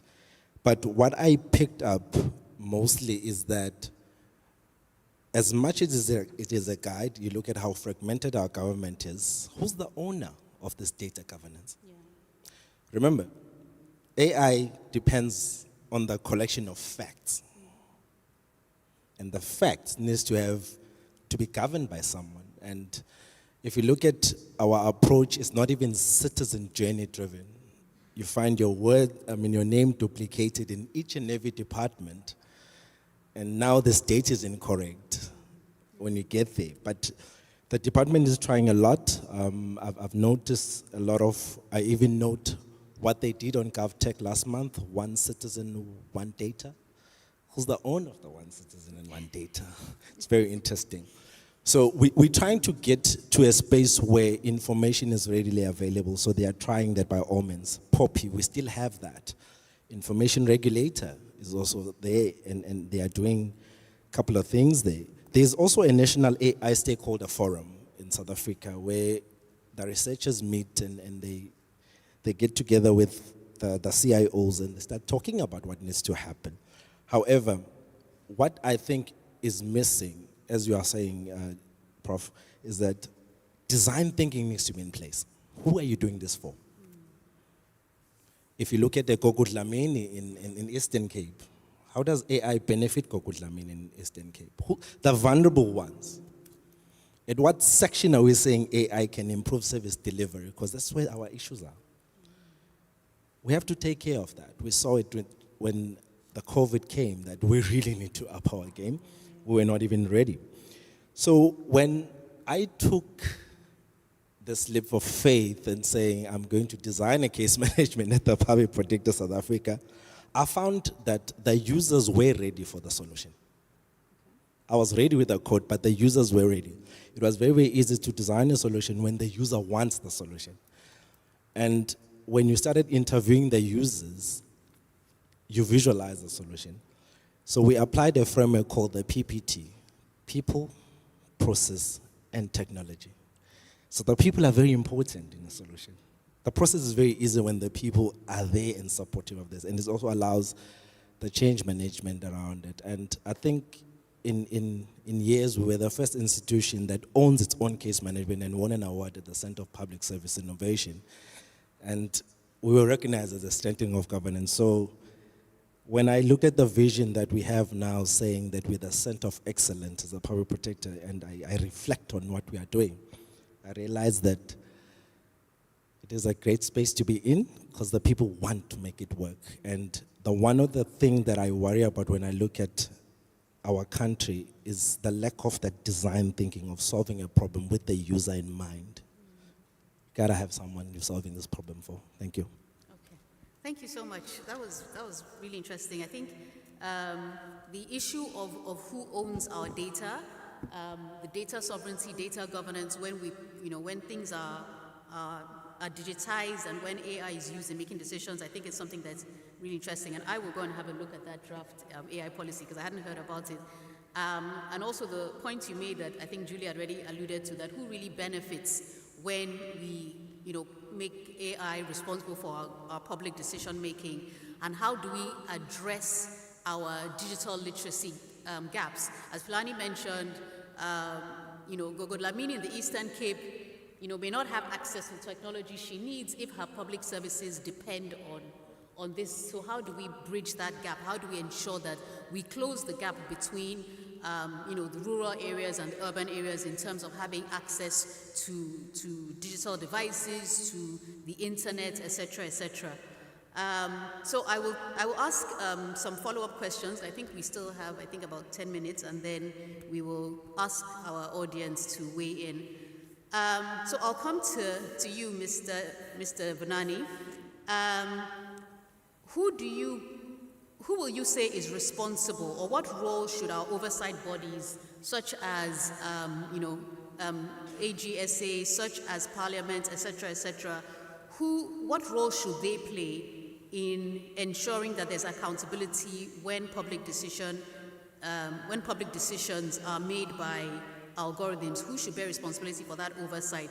We know that our democratic institutions, our Chapter 9 institutions and what have you, are designed to oversee humans. So how can they effectively oversee algorithms and machine learning systems? Who has the responsibility, and how can this be done effectively? The honest answer, I don't know. But I will define the response from a perspective of a Chapter 9 institution. Yeah. Because I think it's much easier as to what role are we playing, because I think that part we have clearly defined it. So what role that we're playing as AG, and I use the AG example, is we exist to promote democracy. And by democracy, people need to believe in the system of government and that democracy is working for them. So for us to remain relevant as an organization, we said, what can we do differently? We can't keep raising findings and people just say, they see the headlines and nothing happened. So we went and we developed a new strategy called Culture Shift 2030. And the whole point is to change the culture of government. Because if we change the culture, people will do things differently. Over lunch, I said to some people, and I normally like this informal conversation, where people say, they try to delay giving us the annual financials for as long as possible so that we don't have enough time to audit. Just know this, we now have direct access to your financial systems, to the last transaction. Before you gave us the financials, we are going through the transactions, plotting where things could go wrong. So our auditors don't go and blindly select a sample. They select things that we believe is problematic. Using AI, we can see as to which transactions do we think might need a little bit of digging a little bit better. So our role as AGSA is to increase transparency. But most importantly, our strategy is not to use it to catch out our auditees, but is to be able to share this capability with them so that they can proactively deal with real problems. Because we do believe that there's a lot of areas where people want to do the right things, but they don't have the right information. So if, as AGSA, and we know that we come after the fact, we are able to build this capability, that we connect the entire of government, be able to see that these transactions are not going wrong properly, and these are being done by entity A. We share it with the other people that are using entity A to say, look, you might be at risk of this project not being delivered successfully. What that will do, it will increase transparency on how we are doing our transactions. And if the culture has changed where we want to do the right things, we'll have the information and the data to be able to make the right decision. So that's how we've defined it as AGSA, to say we will do that.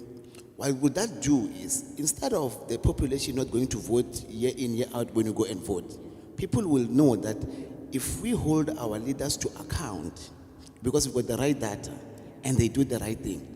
And once people get to know that if they do the wrong things, there'll be consequence management, because you're going to go there with a full list of transactions. At the moment, we wait, and we've been talking a lot about Tembisa Hospital. But if you think about it, Tembisa should have been very basic to catch if we're dealing at the transactional level of those stuff. You should be able to see where people are doing transactions which are below a certain threshold. And you can see what's going on here.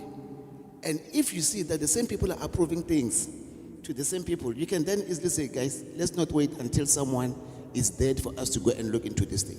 So the role that we are looking into it in terms of AI as AG is to say, let's leverage AI to firstly empower the general public, but secondly, empower the accountability ecosystem to have the right information. And based on our strategy, the whole point of this strategy is that let's use the insight. So we need to pick the right insight as AGSA to influence the accountability ecosystem. And that talks to parliamentarians, it talks to everyone. But instead of giving a one-size-fits-all insight, When you go to an audit committee member, we'll give them the right information for their role. When you go to citizens, we give them the right insight. Because if you come and give me information that is going to overwhelm me, you can't influence me. But finally, using the new powers that we've been given, if all fails, we are going to use our enforcement powers. That's how we've defined it from an AGSA perspective. And I guess the various Chapter 9s will have a specific approach as to how they're doing it to execute their mandate. I do believe that as Chapter 9 institution, we stand a very good chance of leveraging AI to empower government to do their work much more effectively. So that we are not reactive. We should be proactive in most of the things that we do. If we can get to a stage where we stop things before they happen or we catch them as soon as they do, it will be a great thing. The one important aspect that we're trying to do as an audit office is to ensure that we don't come 6 months after year end. We do real-time audits. So once we get to that stage where we can see funny transactions, and in collaboration with the other assurance providers such as internal audit committee, we share the information. And if need be, we don't wait until we issue a report, but we refer it to the public protector, we refer it to the SIU. We believe that the ability to connect the dots on behalf of government will go a long way. Thank you. Thank you for that. I think I appreciate that it is a multi-stakeholder job. It doesn't belong to one organization, and data is key. So Mr. Ramesese, I think I want to pick up on what you were talking about earlier in terms of the uses of AI. So you talked about, tracking NDP indicators. You talked about the fact that it's used to retain institutional memory. Can you give us maybe one or two other use cases for it and how, you have seen that play out from the MPC's point of view? Okay. No, thank you very much. As I've mentioned before, to say vast applications of AI, we see them in different areas of the governance systems. And I think with the local election coming up, we see a good application of AI in terms of understanding, the voter turnouts, the patterns in terms of what the public is saying with regards to what they expect of each of the political parties that they need them to represent in parliament. So there are many of such applications. But one thing is that we need to really unpack the whole governance systems. The whole governance systems, meaning that the peoples in the systems, the policies in the system, we need to understand that all these things are functioning together towards a common goal. And the common goal is to benefit the masses of the people which are out there. So any part of the system which is not functional, it really compromises the system being functional. If we thought the governance systems is complex, imagine the human digestive systems. And in the field of health sciences, we have seen that even researchers have really studied how such systems works and using application of AI to even study how the heart is actually pumping the blood through the arteries and understanding that to be able to inform the kind of treatment that the patient should receive. So we can also try apply some of these methods in governance systems, not just looking at the institutional memory, but we can also apply it in areas I've mentioned that we can study critically our census data that we get from stats. Because census data is not just about head counts. We can really derive a lot in terms of planning for those people, ensuring that we are proactive, not reactive, as my colleagues have said. So we have recently been experiencing floods in the areas of Eastern Cape and KZN. And through proper planning and the use of AI, we can actually avert such situation because we've got data which we can actually retrieve from institutions such as South African Weather Services that could help us to be able to, towards spatial development, ensuring that, people build in areas that are safe, areas where they are less prone to experience floods. So there are many other applications which I can mention, but those are just few applications in the local government space. Thank you so much, Mr. Ramesese. So elections, voting, health applications, climate change emergencies, a lot is really happening. My next question goes to Julia. And Julia, just if you can, in a minute or two, can you tell me that what do you think the most important lessons we should learn from other jurisdictions in terms of AI governance? Like 2 or 3 headline lessons that other jurisdictions have learned and we need to take those into account. Yeah, okay.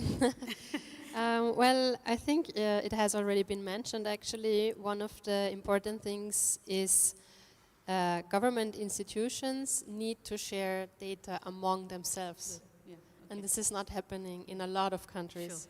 It was also mentioned in the earlier panel, working in silos. I think this is very much the case in a lot of countries. So this is for sure one of the important things. And linked to that, I think that was also mentioned already, but I'm going to stress it anyways. Infrastructure is important, but it is very often, I think, underestimated how important good quality data is actually. So, because even if you then finally have the infrastructure that you need, you actually really need to invest in collecting, generating data and good quality data. So this is actually a lot of work, a lot of resources that need to go into there. If I can say one more thing also about the human loop, human in the loop, I think it's a good idea to have the human in the loop, but I'm just asking myself, if I was a civil servant and I would have to question or take into consideration a decision that was made by an algorithm or by AI, it's a black box. How will I be able to speak against this decision? So, and also still, even if I am a human, then I might also still have my bias and so on. So it's not the final solution, maybe. So I don't know if this is sufficient. Yeah, no, that makes a lot of sense. So data is key, data sharing, not operating in silos, and even having the proper human in the loop, the human competence to deal with it and to ensure that those decisions that are being verified are verified properly and not adding another layer of problems. Okay, so Lani, I want to ask you, in terms of the digitization project at PPSA, tell us what were I mean, you've already said that it worked quite well, but what were the main challenges that PPSA faced in moving to this system? Lawyers. So you know, one of the things that I really realized was it's very difficult to convince people who've been doing things a certain way that there's a better way. So for a while, there was this element that I was a consultant, even though I was actually employed internally. So it worked for me because we don't question consultants a lot. So when I was saying things, I used to come up with proposals and examples, and they would quickly get into it up until it got to a point where they started seeing the case management working.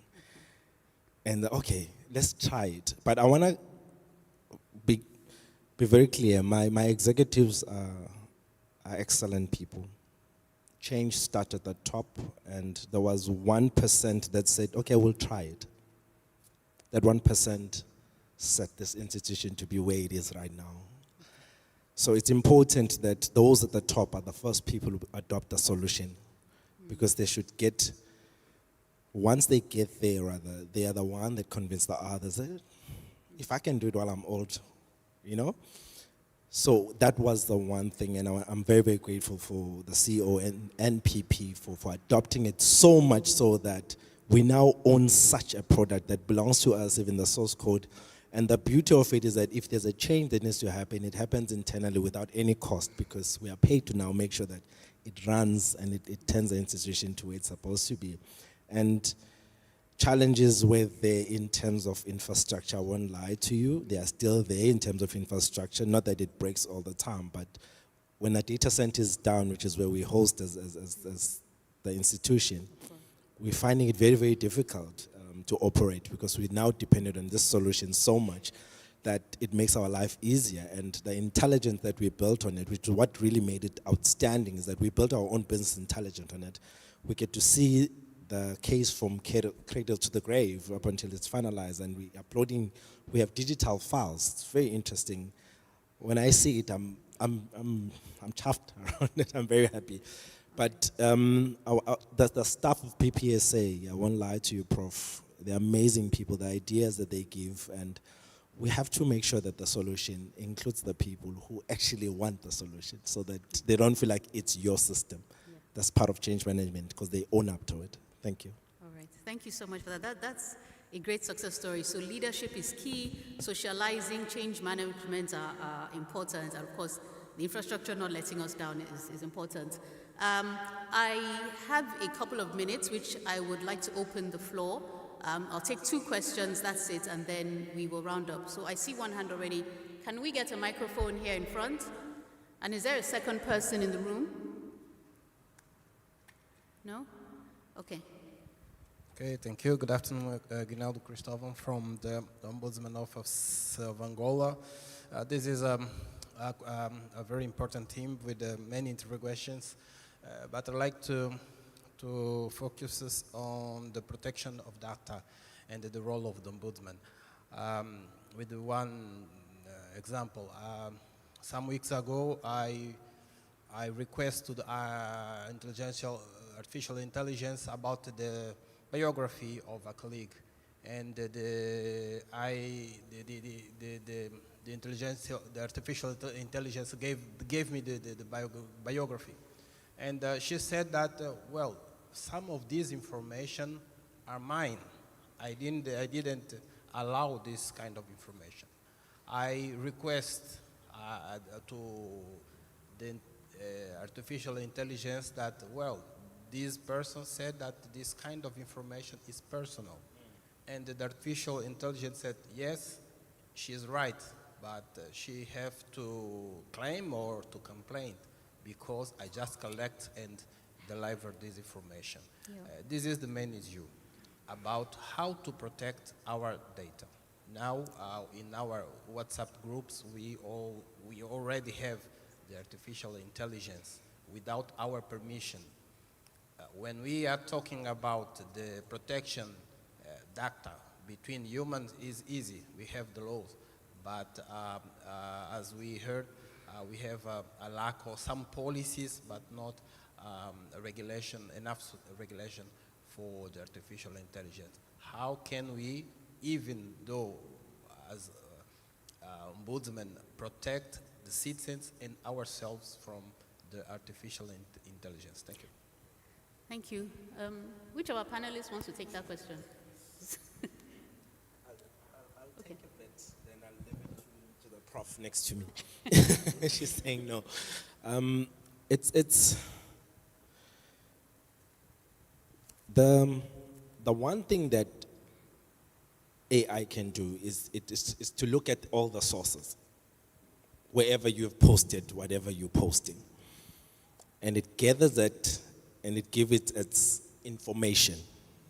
You know, you might have not asked it that question to say, give me, you just wanted maybe a simple information. So AI doesn't know what is the limit of what information you're looking for until you actually precisely construct your question to say, give me this, but not this. Then it's able to convey the message and give you that information. So that is another big risk, because we don't have an AI Act right now. Even this framework is still on draft, but AI is moving. We are behind, and the data is now available. This is the risk. We're going to be doing a catch-up now. And one of the few things that I'm worried about is that whenever this policy gets signed, or whatever act, a lot of things would have happened around the space. But we also need to be responsible as the requesters of information of what we ask around AI. Trust me, you can ask it anything, including how to rob a bank. It tells you how to rob a bank, because it's learning some of those things that are happening. But yeah, I'll hand over to my colleagues to try and give you what would be policy around it. I'm not sure. Okay. All right, thank you. I think there are no other hands up.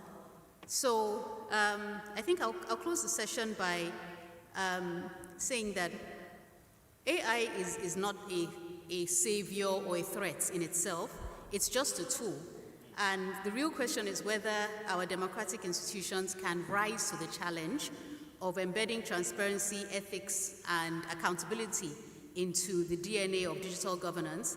And if they can, then of course AI will strengthen democracy. But if they cannot, then we risk reinforcing exclusion and undemocratic control. I think our conversation today reminds us by our panelists that technology must always serve the people.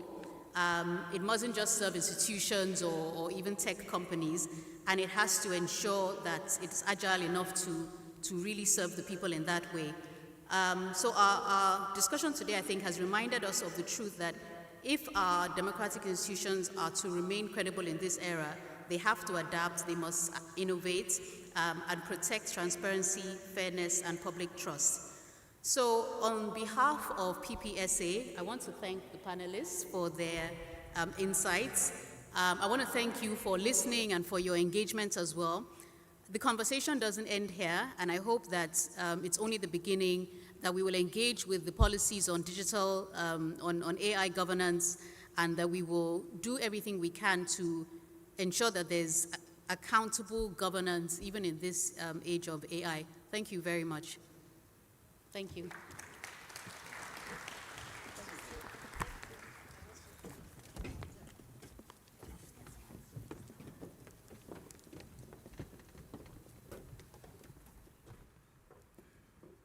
Going around acting brand new. I ain't tryna tell you what to do, but try to play it cool. Baby, I ain't playing by your rules. Everything looks better with a view. I could never get attached. When I started feeling unattached, somehow I always end up feeling bad. Thank you so much, Prof. I feel so blessed and highly favored today. Even when things went slightly awry with the timing, they just kind of, reconnect, and we're back on track to make it by the goal of 3:30 in closing off the session. I'm told that there is a final poll that colleagues would like to do based on this session. I can ask that we can proceed with that for Mentimeter. Is it up? Okay.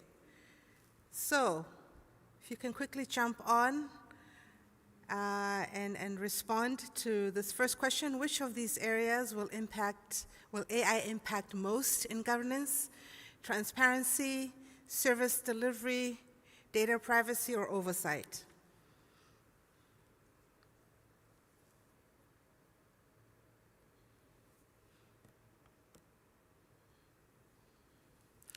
Data privacy is in the lead at the moment, but we've only got 10 respondents out of 132. I hope we can move faster this time, since now we should be quite used to logging in our responses. Data privacy, okay. Transparency. Oversight doesn't seem to be picking up much. We're not worried about oversight. We're more worried about data privacy and transparency. I'll give it another 15 seconds for a few more responses.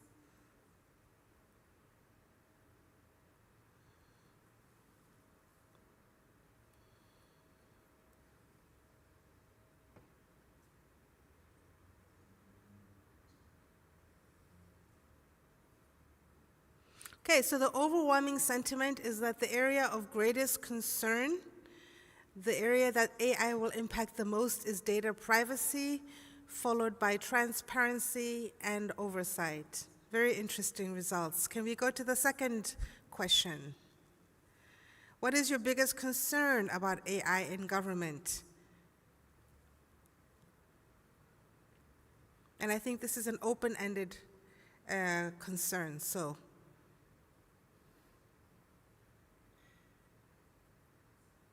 Misuse, integrity of information, cybersecurity, lack of control, accuracy of data, yeah. AI hallucinations, privacy, ethical use of AI in obtaining information, delayed regulation, extrajudicial actions, government falling behind the implementation of AIs, misuse, misinformation, inability to legislate effectively, data protection. Great. The government will use us to censor criticism, the protection of information. Lack of accountability, lack of control, no effective decision making. Yeah. Incorrect algorithms, misinformation, duplication. Lack of infrastructure, monitoring and surveillance. So there are a lot of concerns, and I think for me, what is really exciting, especially about the responses that we're receiving, is if we look in this room, we can see the majority of the generation within which the individuals in this room are in. We don't have a lot of young people here. So for me, it's very exciting and encouraging when I see these kinds of informed responses amongst leaders and policymakers to say, you know, it dispels the notion that people of our generation or older people don't get the stuff. Even if you may not feel comfortable or fully understand it, you do get it because you are raising precisely the issues that we should be concerned about as societies regarding artificial intelligence. So I am encouraged by these responses, and I want to believe that the fact that our leadership, which is you in this room, and policymakers and thought leaders and practitioners are concerned, means that there's some actions that can already be taken, and that there are innovations and responses that are already shaping to ensure that AI, which is not going anywhere, will be used and will be regulated and managed in ways that serve us as human beings and serve humanity in effective and wholesome and ways that encourage and enable well-being and prosperity. So thank you for participating. I'm trusting that this data will be used by the Public Protector's Office and all her very smart young people. One of them was here. To help us think through what kinds of responses and innovations can be made, what kinds of peer learning engagements we could focus on. So I'm very, very grateful to all of you for participating. We are now going to shift gears, moving towards the end of our program. But before we do that, I would be remiss if I did not take a moment to acknowledge and recognize the presence of the diversity of leadership that is here from Ombudsman and Anti-Corruption Commissions.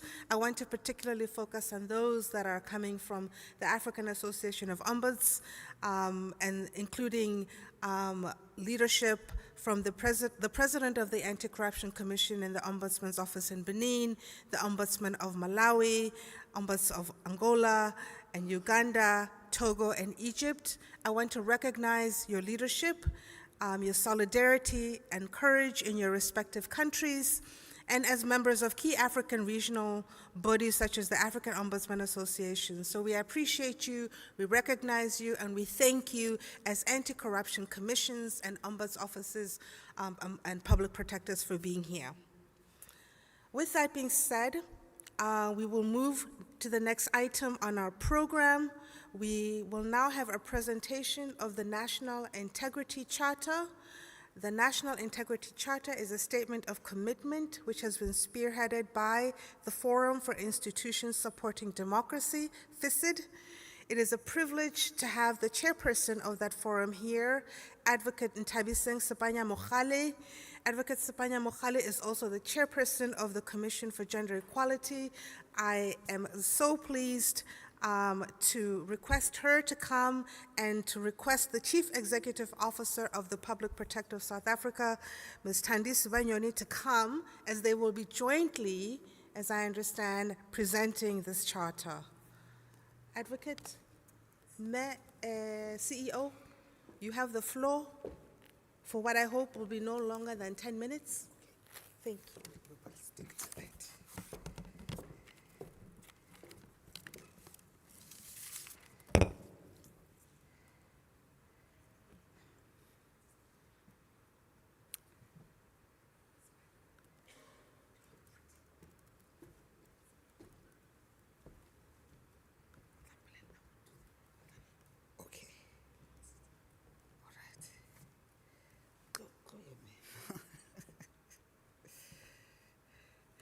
Good afternoon, everyone. And thank you, Program Director and everyone who's here. And thanks to the PP of South Africa for the opportunity. My task today is quite easy. It's about presenting the Charter, National Integrity Charter of the Public Protector of South Africa to yourselves today. And it's going to be adopted, or we present for people to know? Okay, we present it to yourselves for you to note. I couldn't resist just preparing 2 lines. You know, when it said National Integrity Charter, I actually thought, maybe let me check what is integrity, and that's where I started. And I found, according to the dictionary, which is now on the phones, as you all know, but I'm a dictionary school of thought kind of girl.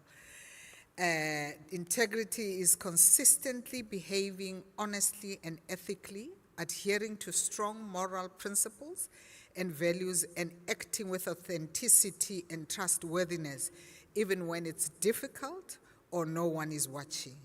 This simply means integrity is for yourself, about yourself, but for the benefit of others.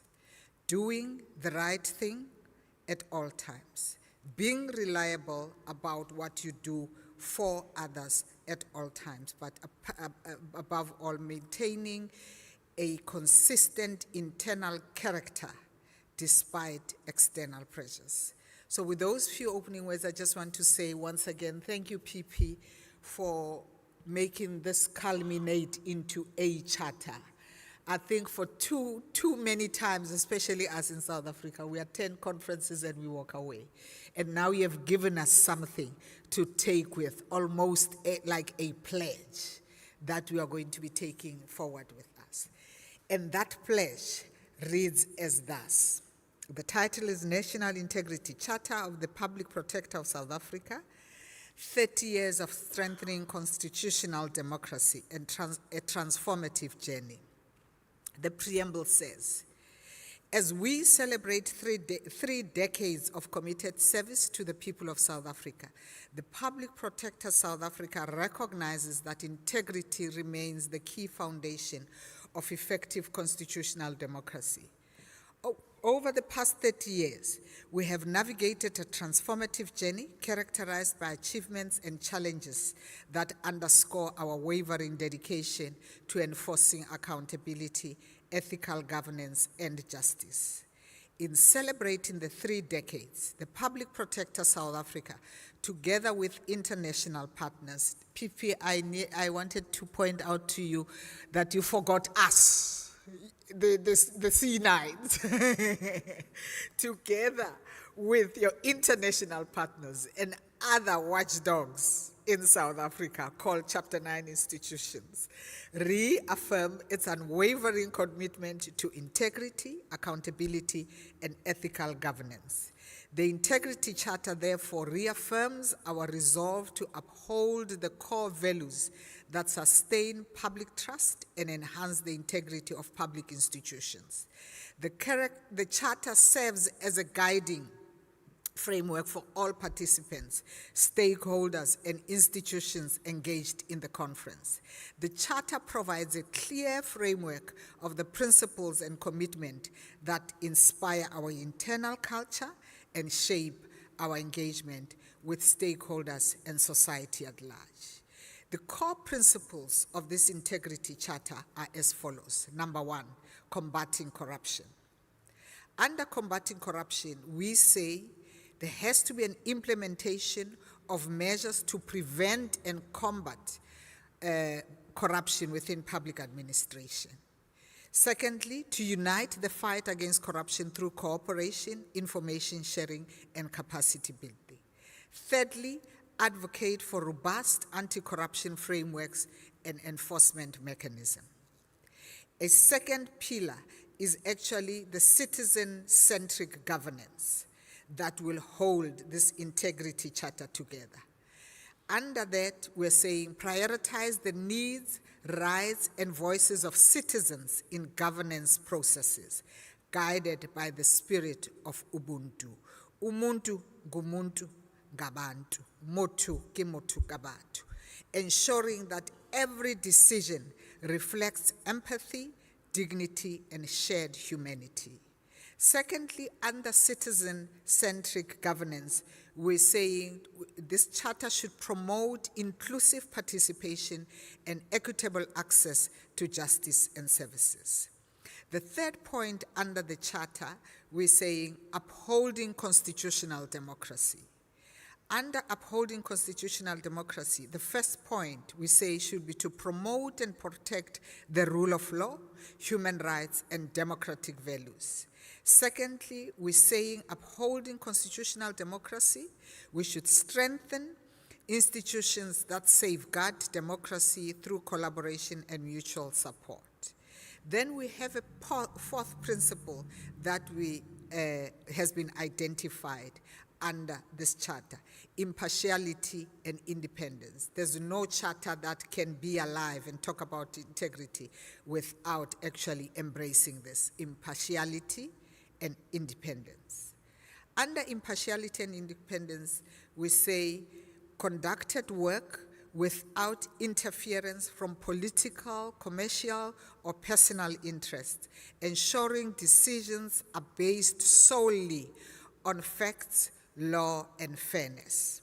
Secondly, exercise our authority impartially and without fear or favor, while ensuring that all individuals and entities are treated equally and fairly.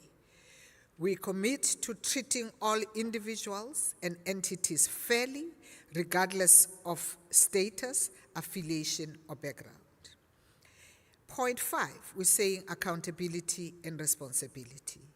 Under accountability and responsibility, we're saying this charter has to safeguard independence by exposing undue influence and ensuring that actions are based on law, ethics, and public interest.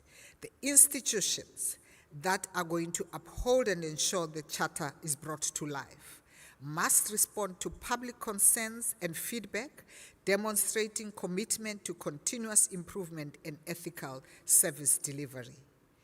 And then we have transparency as another key area, where we say we commit to conduct our affairs openly, share information proactively, and ensure that our processes are accessible and understandable. The seventh point is honesty, integrity, and ethical conduct. We shall act with honesty and uphold high ethical standards in all our interactions. Our conduct reflects our commitment to justice and service, and it must serve as a model for others in public administration. As a point 8, we're saying respect for the rule of law and democratic principles. We affirm our adherence to South African constitutional framework, respecting legal norms and democratic values in all investigations and recommendations. And of course, another pillar would be confidentiality and data protection. We shall responsibly manage sensitive information entrusted to us, ensuring confidentiality while balancing openness with the need to protect privacy rights. Professionalism and excellence is another area of principle. We are committed to continuous capacity building, innovation, and the pursuit of excellence to serve the public effectively and efficiently. Then there is international collaboration. Under international collaboration, we're saying there is a commitment to strengthen global partnerships among ombudsman institutions and governance bodies, share practices and innovations to ensure institutional effectiveness. But these would not be effective if they do not go with specific commitments. And the specific commitments are, number 1, to uphold public trust. Every commitment has got to have a specific goal to it. And the first goal here would be to uphold public trust. How do we uphold public trust? We demonstrate integrity in all decisions and actions, recognizing that public trust is fundamental to our legacy. Take proactive measures to prevent corruption, misconduct, and abuse of power within the institutions we oversee. Another specific commitment would be to foster a culture of ethical leadership by leading by example, instilling integrity at every level of the organization. Thirdly, under the same specific commitment of fostering a culture of ethical leadership would be to promote ethical behavior and decision-making among staff, stakeholders, and the broader community. Another specific commitment is to promote civic engagement. Engage transparently with citizens and civil society, provide accessible mechanisms for complaints, grievances, and feedback. Educate the public on rights, responsibilities, and the importance of accountability in governance. Another specific commitment is to strengthen internal governance by maintaining robust internal controls, impartial investigations, and regular ethics training for staff, and foster an environment that encourages integrity, accountability, and professional growth. Work collaboratively with other institutions, government departments, and civil society to promote transparency, anti-corruption efforts, and good governance practices. Also, under the same specific goals and commitments, we are saying the guidelines for upholding of the Integrity Charter must at all times be clear so that it is implementable and usable. The first guideline is decision-making. Decisions must be based on facts, fairness, and the rule of law, avoiding conflict of interest and undue influence. Second guideline is reporting and accountability. All staff members are encouraged to report unethical behavior or misconduct without fear of retaliation. That talks to accountability and protection there. The third one is continuous monitoring. Regular assessments and audits will be conducted to ensure adherence to principles laid out in this charter. The fourth one is training and awareness. Ongoing education programs will reinforce our commitment to integrity and ethical standards. All this is based on a call to all stakeholders that says, as we reflect on our journey of 30 years, we recognize that integrity is a collective endeavor. We call on all partners, public officials, oversight bodies, the judiciary, civil society, media, and of course, the citizens to uphold these principles and participate actively in fostering a culture of accountability and integrity. Together, we can build a resilient, transparent, and accountable democracy that stands as a beacon of hope and justice for all South Africans. In conclusion, we say this Integrity Charter embodies our pledge to serve the nation with unwavering honesty, accountability, and respect for democratic principles. It is both a reminder and a guiding light for the continued pursuit of justice and good governance in South Africa's transformative journey. It will be signed today by our public protector and all the institutions that the public protector will actually invite to co-sign with them. With those few words, I would like to thank everyone for your ears and thanks.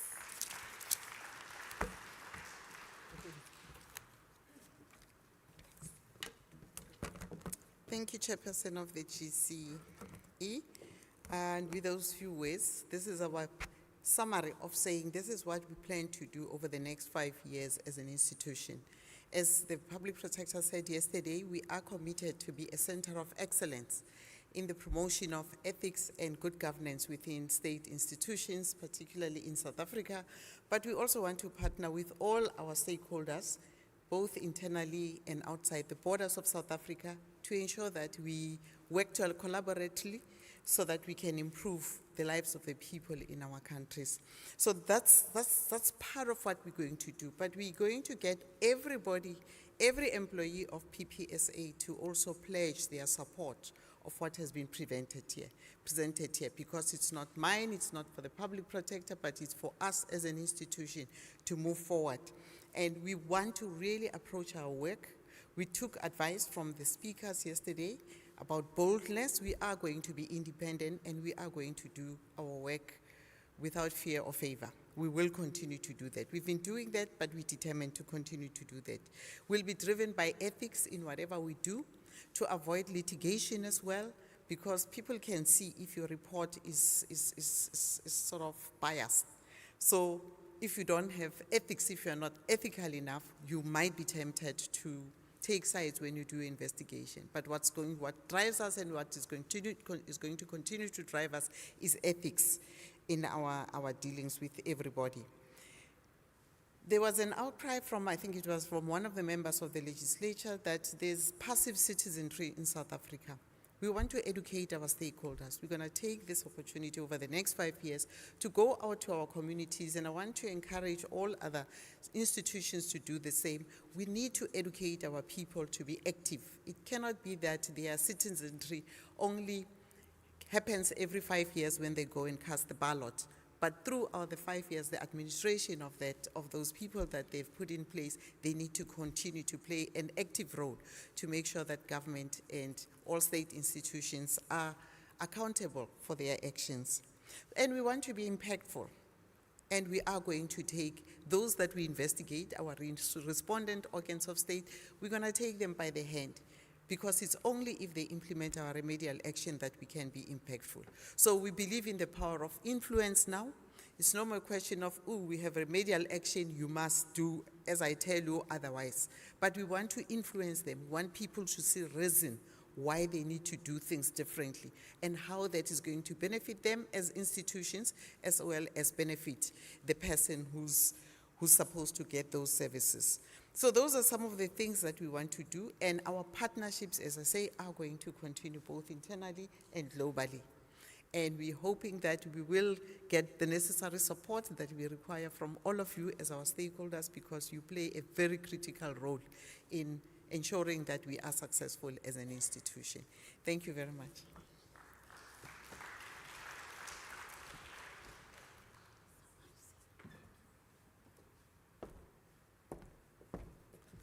Thank you so much, Chairperson and CEO. I am very excited by this very bold, extensive statement of intent. I think that we have set a benchmark and a track record of the past 30 years, and you've set a very high bar. All I kept thinking as I was listening is, yeah, no, South Africans, we like to punch way above our weight, eh? So I'm very excited to see us, and I'm depending on the solidarity and the camaraderie and the support of all of you here and others that we partner with, that the Public Protector's Office and the other constitutional bodies partner with to ensure that we succeed in the ambition of the Charter. I'm going to very quickly now move towards the closure of our program. But before we do that, I'd just like to indicate two things. One relates to the program. First, just to note that you'll see in the program there was an item that related to BRICS and a concept on the cooperation amongst ombuds and public protector organizations. I just want to flag, so that we don't pretend like it's not there, that is a side meeting and that the relevant parties are aware. It is therefore not required to be deliberated upon in this forum, except to say that we look forward to hearing at some stage in the future the great news that such a formation has been established. So I just wanted to address that and to note it so that it's not as if it was just skipped on the program. The second issue is much more pertinent and important and requires your attention, and it is an announcement regarding the proceedings for this evening. Tonight's function will begin at 6 o'clock. Thank you very much, Public Protector. The function will begin at 6 o'clock. Due to security protocols, delegates are encouraged to arrive at 17:15, that's 5:15 p.m. You must have your accreditation tag. It must be visible. If you do not have this tag and it is not visible, you will not be allowed to have access because our head of state, it's a security issue, our head of state will be here as well as some other dignitaries. So please be here at 5:15 and also make sure we can see your accreditation tag. Esteemed delegates, this brings me to the end of my task for the day. I want to thank all of you for your cooperation, and your support, your participation. A conference is only as fabulous as its participants, and a program director is only as effective as participants allow. You've made me look very good. I'm so grateful. I also want to congratulate the Public Protector, my sister leader, Advocate Kollega Kaleka, for your leadership, for your courage in carrying forward the baton from those that came before you. I extend these congratulations, by the way, on behalf of the CEO of the Open Government Partnership, Mr. Aiden Ayakuza. He was not able to be here. And with that, I'm going to hand over to you for your official closing remarks and vote of thanks for the conference. Thank you.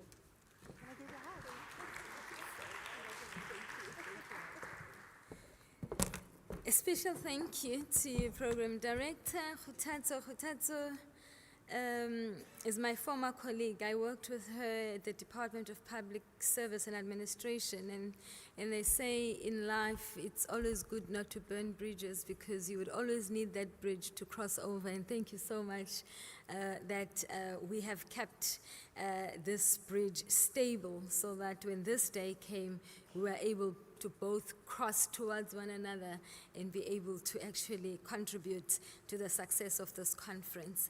I'm at awe at the content at which each and every one of you have contributed towards. To all the distinguished delegates, esteemed colleagues, friends, each and every institution represented here, each and every country represented here, nationally, the continent, globally, academia, corporate that's present here and that has ensured that we are able to dance a bit. What is an African party without a dance? But mostly to the diplomatic corps who've taken time out of the mission to be with us here, the former public protectors, on behalf of Public Protector South Africa, thank you, thank you, thank you. The foundation which you left us with is a lasting one, is one that doesn't sink. Even with heavy rains and storms, it has stood firm. We thank you for that. Many institutions die, not because of actions of incumbents, but because the foundation was never built as solid as it should have been.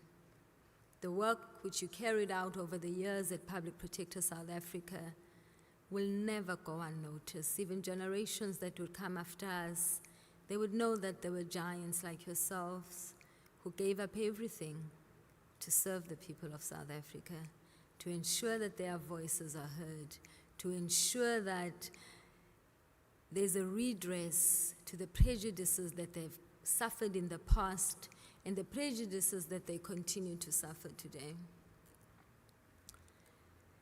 Distinguished guests, we've heard from our judiciary, we've heard from our parliament, we've heard from the executive on the importance of institutions such as these.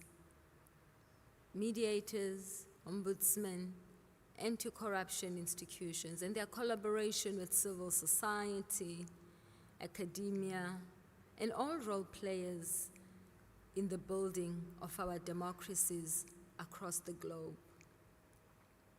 It is really with immense gratitude and a profound sense of achievement that I stand before you to officially close this conference. However, we'll be having side meetings tomorrow, International Ombudsman Institute. The African region has not met with its membership over a long time, as we all know that issues of funds play a role, and we felt it prudent that we take this opportunity when most of the countries are here in South Africa over this week to have those meetings. We'll be having meetings of the traditional Commonwealth of Nations. It is prudent that we organize ourselves from every corner of the globe to strengthen this shared vision that we have, to strengthen constitutional democracy in the world. We'll also be having the meetings of the African Ombuds and Mediators Association, which we all share a common interest that African problems must be resolved by Africans. Before we take up and go into the world, we must ensure that we are together in achieving the Agenda 2063, the African Agenda for Africa for All. At the outset of this gathering, we made a collective commitment to reflect candidly on the gift that our people gave the world through their constitutional imagination, collaborate boldly across borders and institutions, and commit to action that would strengthen democratic governance for generations to come. I am pleased to report that we have not only met but exceeded these aspirations over these transformative 2 days, which, by the way, do not start only this week. They actually started last year when institutions supporting democracy, sectoral ombudsman, which is a unique feature of the South African Ombudsman arsenal, academia, corporate, diplomatic corps, met under the auspices of the European Union last year in October in Johannesburg to actually craft what would come of the 30-year transformative journey of Public Protector South Africa. We have lived through to that. It actually shows that we do not merely make events, but we develop programs with actions that we see and seek through. Today's proceedings took us on a profound journey through the 3 decades of institutional evolution of the Public Protector under the theme of 30 years of strengthening constitutional democracy, a transformative journey. We're privileged to hear from the architects and guardians of our constitutional democracy. Judge Selby Barqa, our founding Public Protector, shared invaluable insights about institutionalizing constitutional values during the South Africa's critical transitional period, when democratic oversight functions, standards, and commitments were entirely absent from pre-constitutional state administration. His reflections on Nelson Mandela's vision for accountability reminded us that this institution was born not from administrative convenience, but from a deep commitment to human dignity and constitutional supremacy. And he stood here, and these words were actually affirmed by the other former office bearers of the Public Protector who spoke thereafter. The Speaker of Parliament, Ms. Togo Didiza, emphasized how public trust in this office has developed through decades of rigorous investigations and remedial action, creating a paradigm shift in our national commitment to governance. Her address on Parliament's role in supporting governance and accountability institutions reinforced the complementary nature of our oversight functions, bridging investigative independence with legislative authority to ensure binding remedies. translate into tangible change. The Deputy Chief Justice, who represented the Chief Justice, reminded us of the judiciary's critical role in upholding constitutional supremacy, while representatives from the International Ombudsman Institute, Commonwealth, African Ombudsman and Mediators Association, European Union, United Nations, academia who spoke here before us, including corporate who spoke last night, demonstrated the global solidarity that strengthens democratic governance worldwide. The interactive panel featuring the public protectors alongside myself provided a powerful testament to institutional continuity and courage. We heard how the office has expanded its reach to every corner of the country, ensuring constitutional protection, reach marginalized communities, and how Professor Madonsela spoke truth to overwhelming power through investigations that uncovered systemic abuse of state resources. I more often joke that it is through Advocate Malunga's leadership as the Public Protector of South Africa, the Deputy Public Protector of South Africa, that I learned that the Deputy Public Protector's role is not just to be an assistant of the Public Protector, but to be an independent assistant of the Public Protector as enshrined in the Public Protector Act. Today's focus on combating corruption and promoting ethical governance yielded practical solutions to contemporary challenges. The European Union's perspective on leaving no one behind reinforced the importance of inclusive accountability mechanisms. Reverend Chris Nissen's address on corruption's impact on human migration highlighted the real-world consequences of governance failure. And by the way, the Public Protector, together with the Human Rights Commission, have resolved to institute a joint investigation looking to the impact of migration into the healthcare systems of the country. Now, looking into these, it will then require of us to look into the border management, which will impact a lot of countries, and particularly within the SADC region. We call upon our colleagues, our counterparts in this country, to fully work with us on this so that we can assist the executive within our states to strengthen their systems and ensure that South Africa's systems are also strengthened enough also to be able to provide the assistance that it provides to the countries which are our neighboring countries, but also the countries under the African Union. Our panel on designing capture-proof institutions brought together diverse voices, from the IOI's vice president to civil society organizations, demonstrating that sustainable anti-corruption efforts require multi-sectoral collaboration. The discussion on ombudsman institutions' role in building resilient states featured powerful contributions from colleagues in Botswana, Togo, and Brazil, showcasing global innovations and accountability.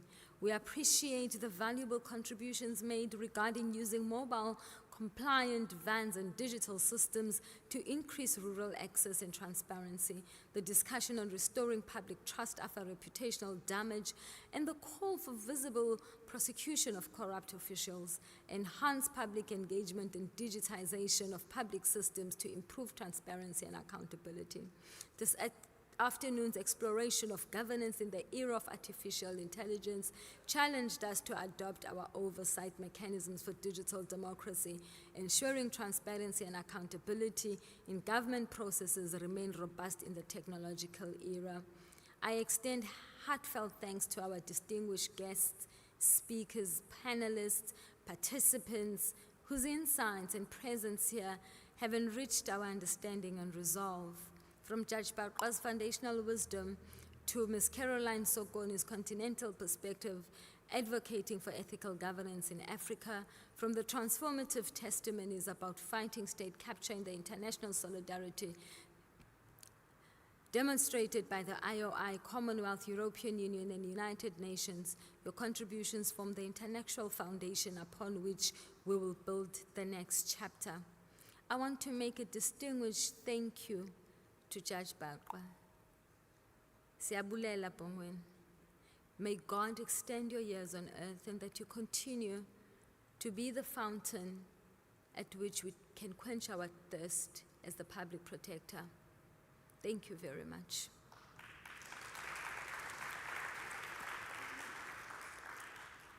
To the parliamentary representatives, Mr.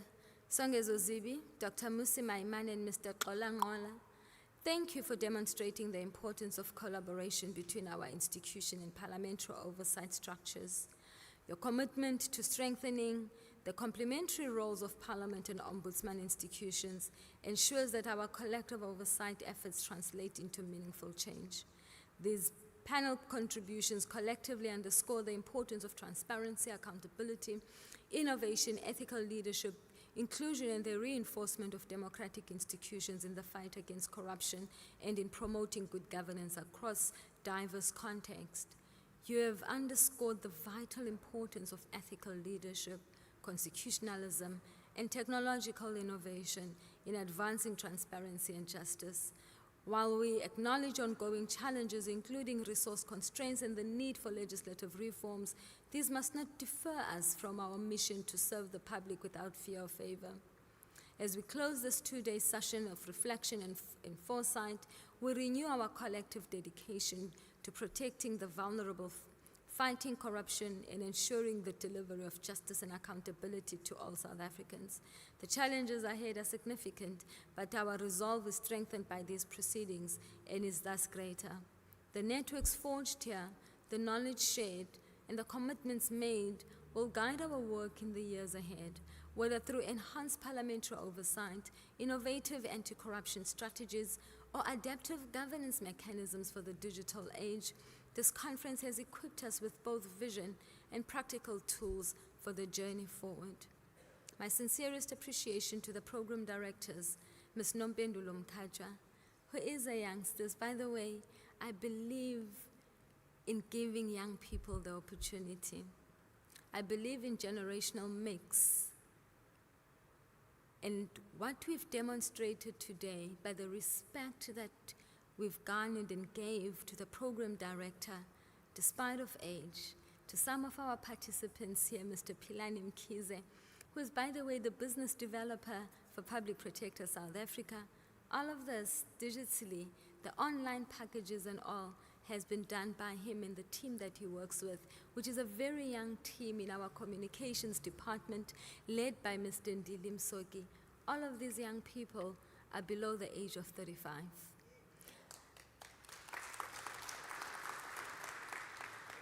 Our stakeholder in outreach is currently led by another young lady, Ms. Lwandisa Zawula, who is also below the age of 35.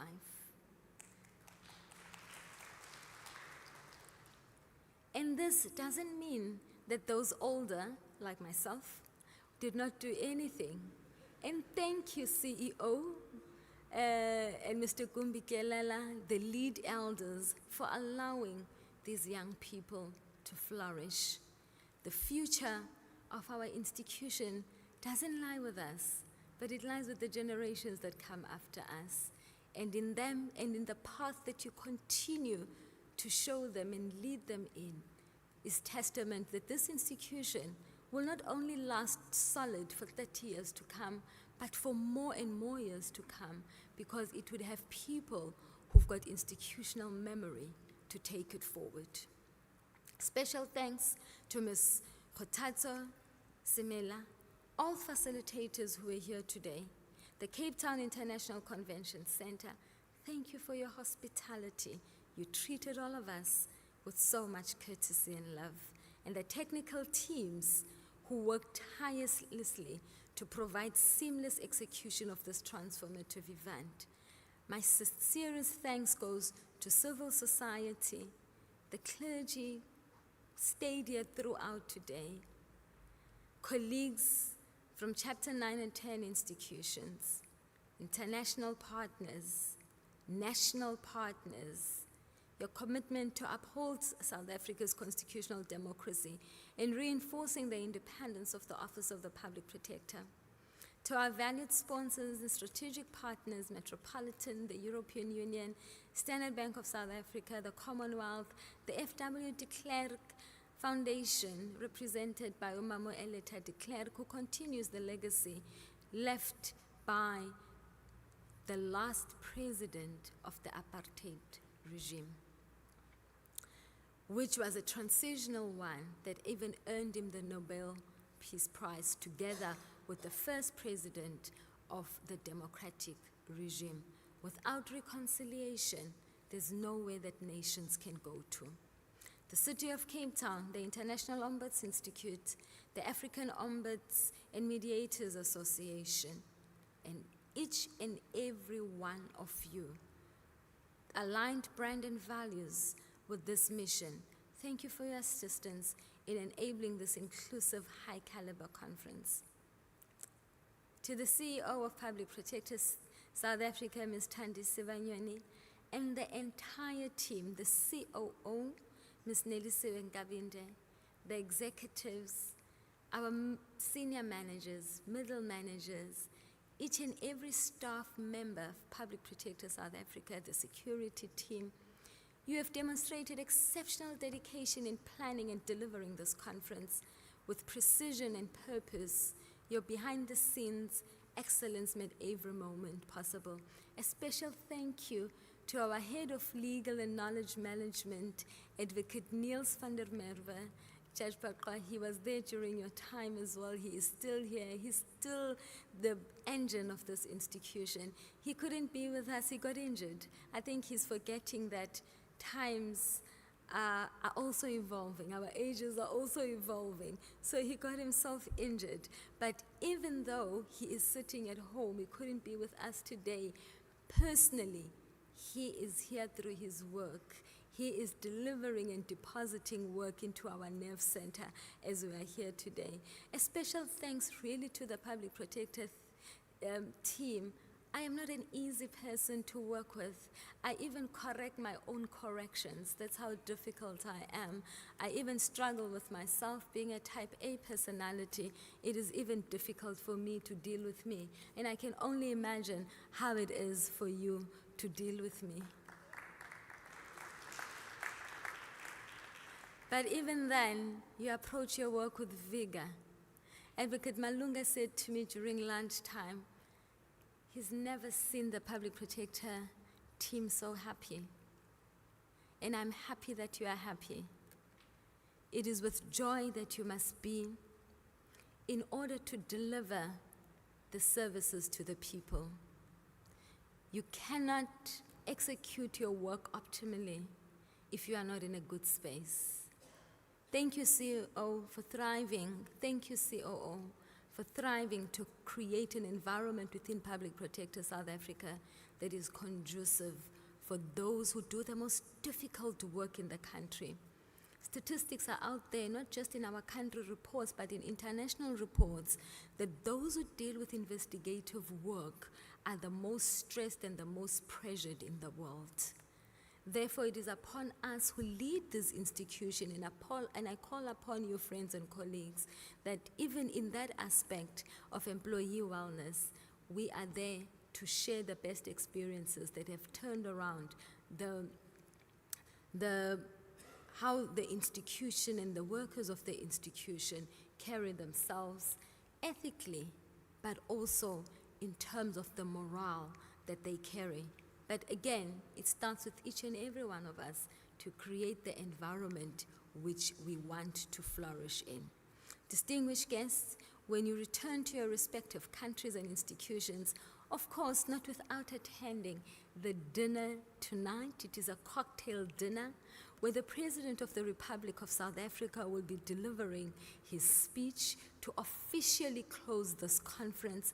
I really look forward to seeing each and every one of you on time, please, at 5:30.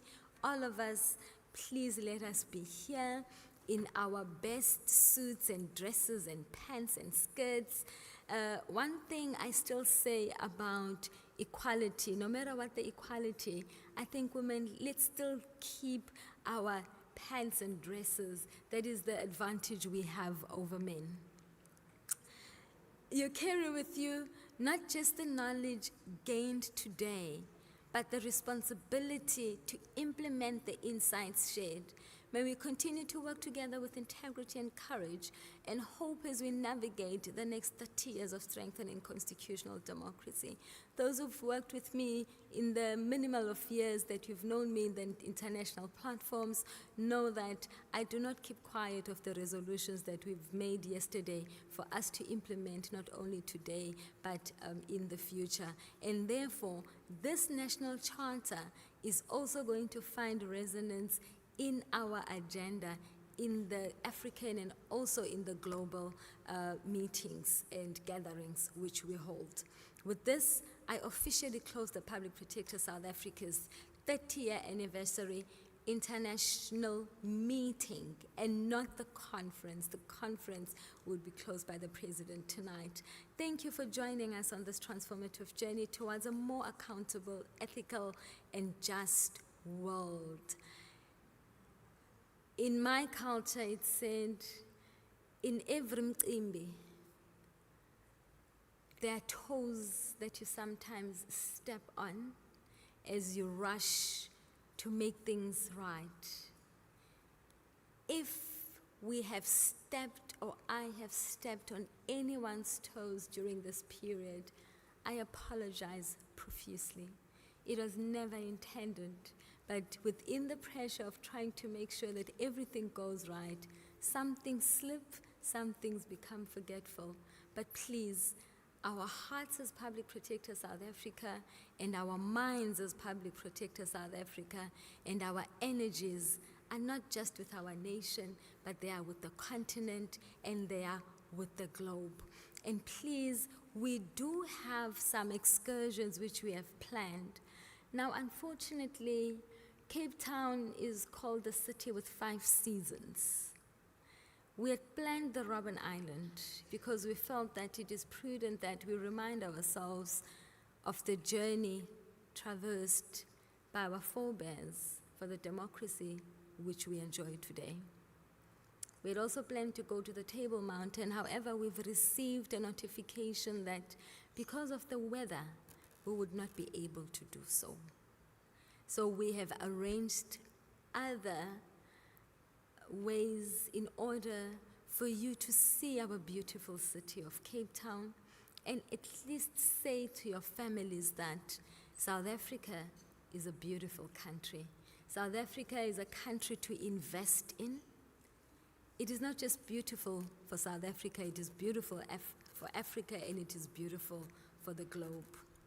We will make the notices through our intelligentsia in the digital sector or component of Public Protector South Africa. We are able to reach you in bulk SMS, emails, etc. So we will be making those notifications. And maybe Prince is here to make those after me of exactly we will have to meet and what time, but we also know at which hotels our international partners are, and we will then do so. May you all travel safely, and may the bonds forged here continue to strengthen democratic governance across our global community. And thank you very much. Prince is my leader in the private office. That's why he's able to stand there and show me the time and that it's time to finish. And also, Prince is below the age of 35. He has actually been the brainer to put together all forms of departments within the Public Protector to ensure that this conference becomes a success. He is the disciplinarian of all, including myself. Thank you very much, Prince. His surname is Charles. Thank you.